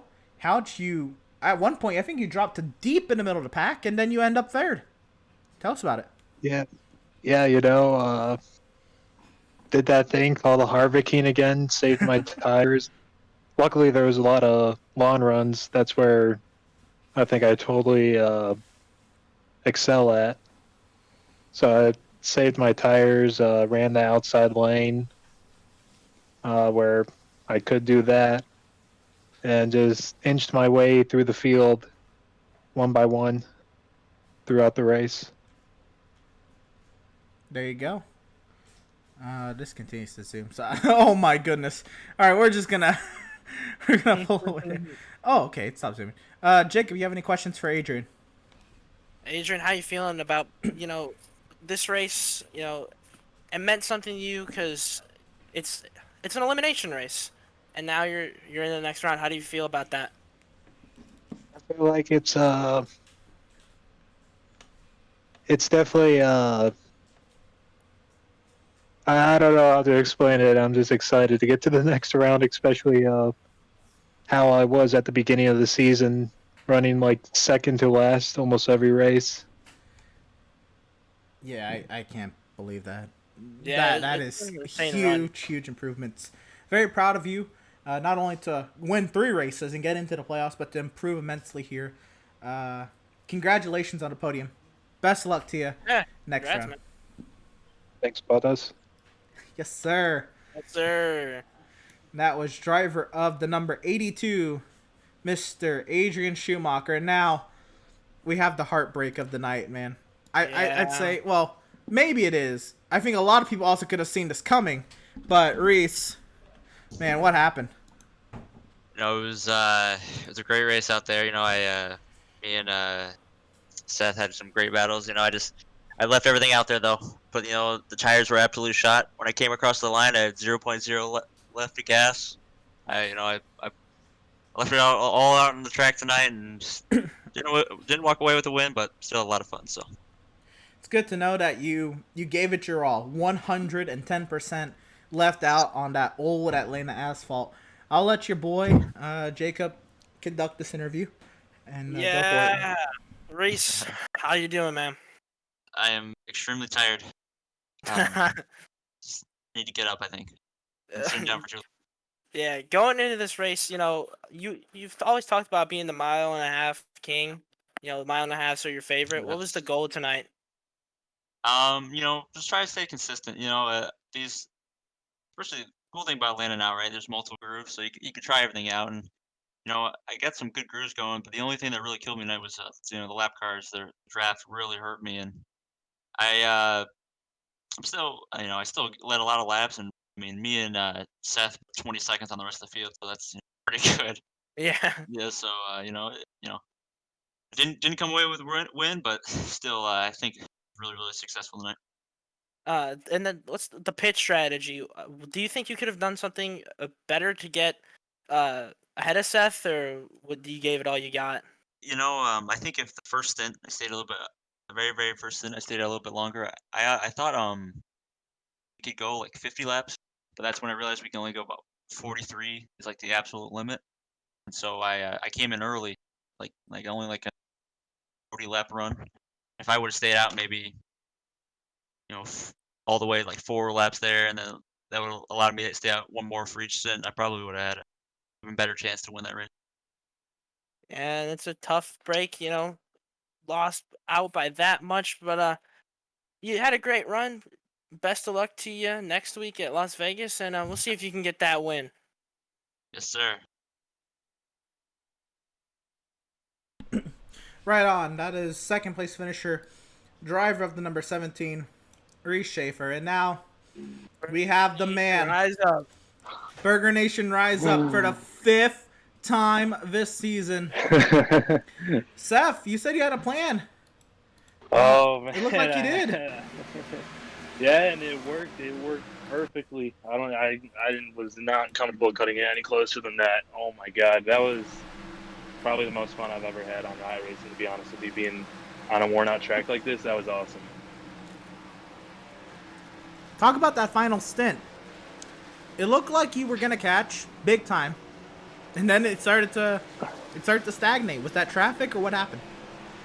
Oh man, you know, it was definitely traffic playing a role. It was going my way a little bit. It was going against me a little bit, and in the end, I think it kind of affected both me and Reese about equally. And I think thankfully I just had newer tires than Reese did, so I believe I got around the lap traffic a lap or two faster than he did. But oh my god, yeah, that to win this week after last week, oh my god, this is awesome. This one's for you, Jenna. I mentioned she commented on the stream that you shouted her out under the caution, and wow, we got you in all 3. We got you qualifying, caution, post race. Yeah, we got. Burger Nation cannot complain about tonight. Determined, man, just determination tonight.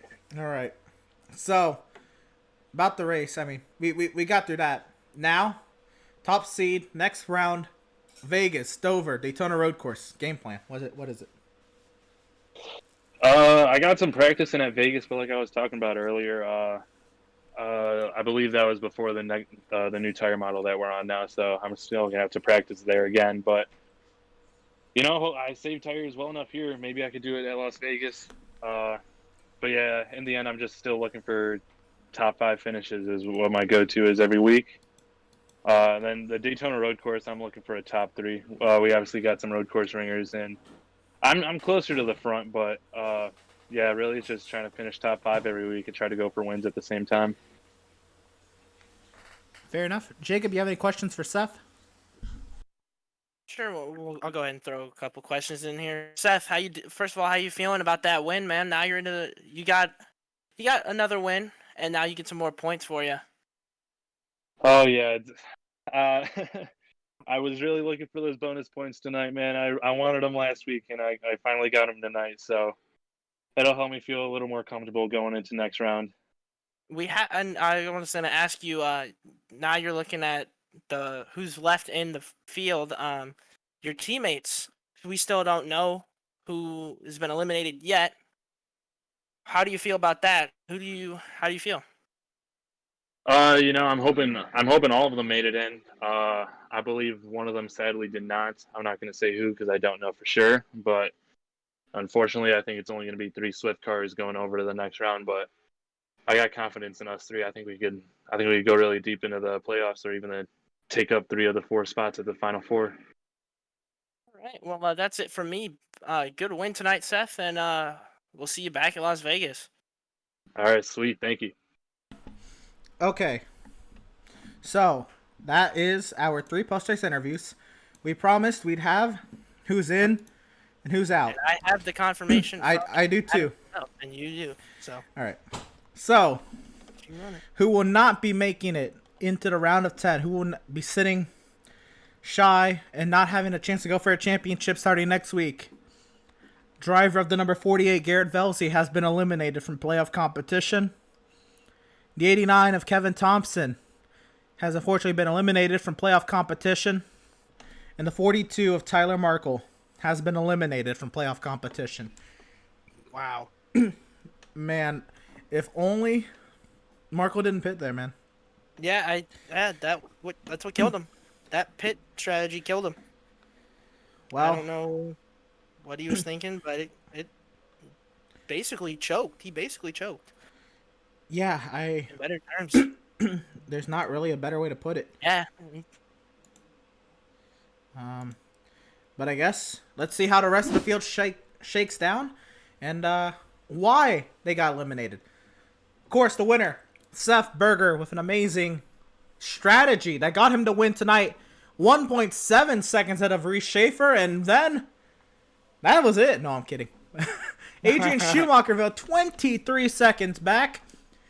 Joseph Kazi, 26 seconds back. Jason Miz on the lead lap, and for the 4th time this season, the top 5, 30 seconds back. 6th place, Farron Elam Jr. 7th place, Greg Holt. 8th place, Jeremiah Stutzman will make it into the next round and have a shot at the championship.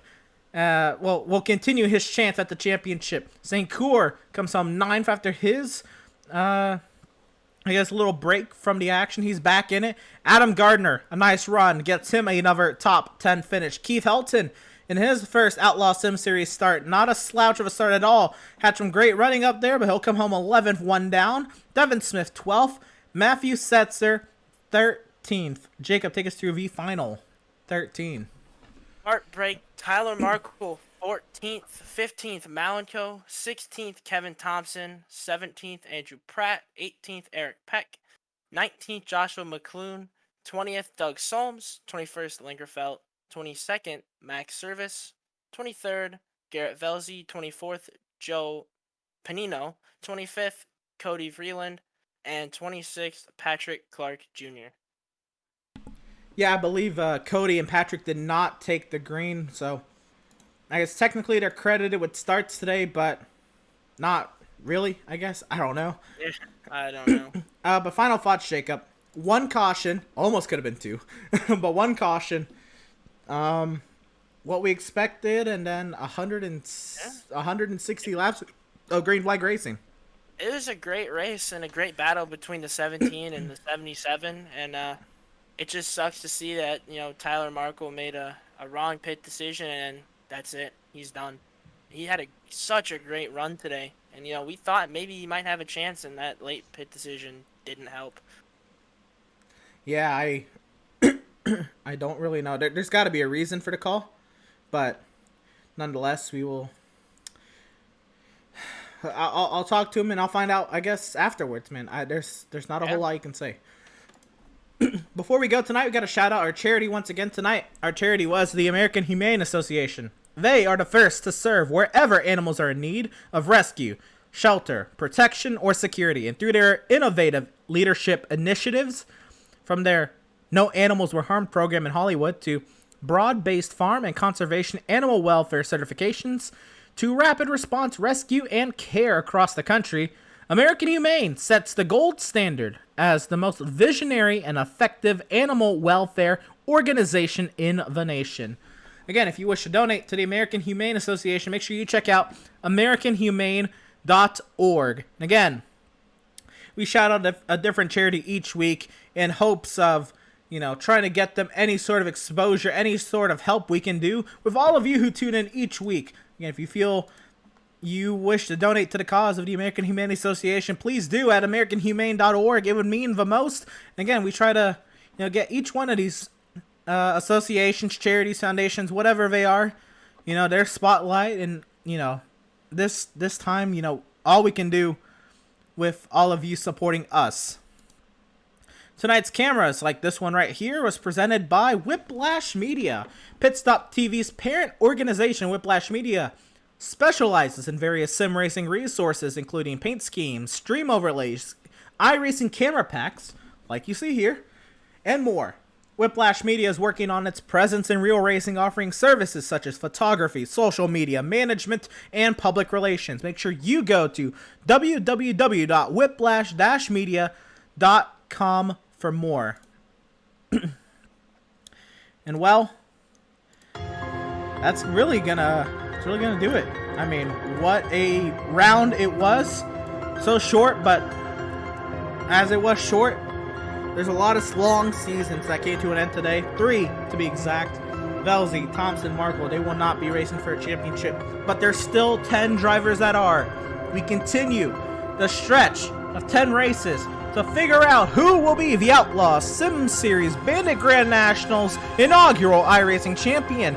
Race 4 of 10. Round number 2 begins next Wednesday, March 31st, 7:30 p.m. Eastern Standard Time. You're not going to want to miss it. This has been Jacob Zala and Emerson Arnold call tonight. You stay warm or stay cold. I think it's springtime now. The spring equinox is hit. Y'all stay cool. Y'all stay safe. Y'all stay awesome. Thank you all for tuning in tonight. Congratulations, Seth Berger. 5th win on the season. Into the next round. We'll see you next week.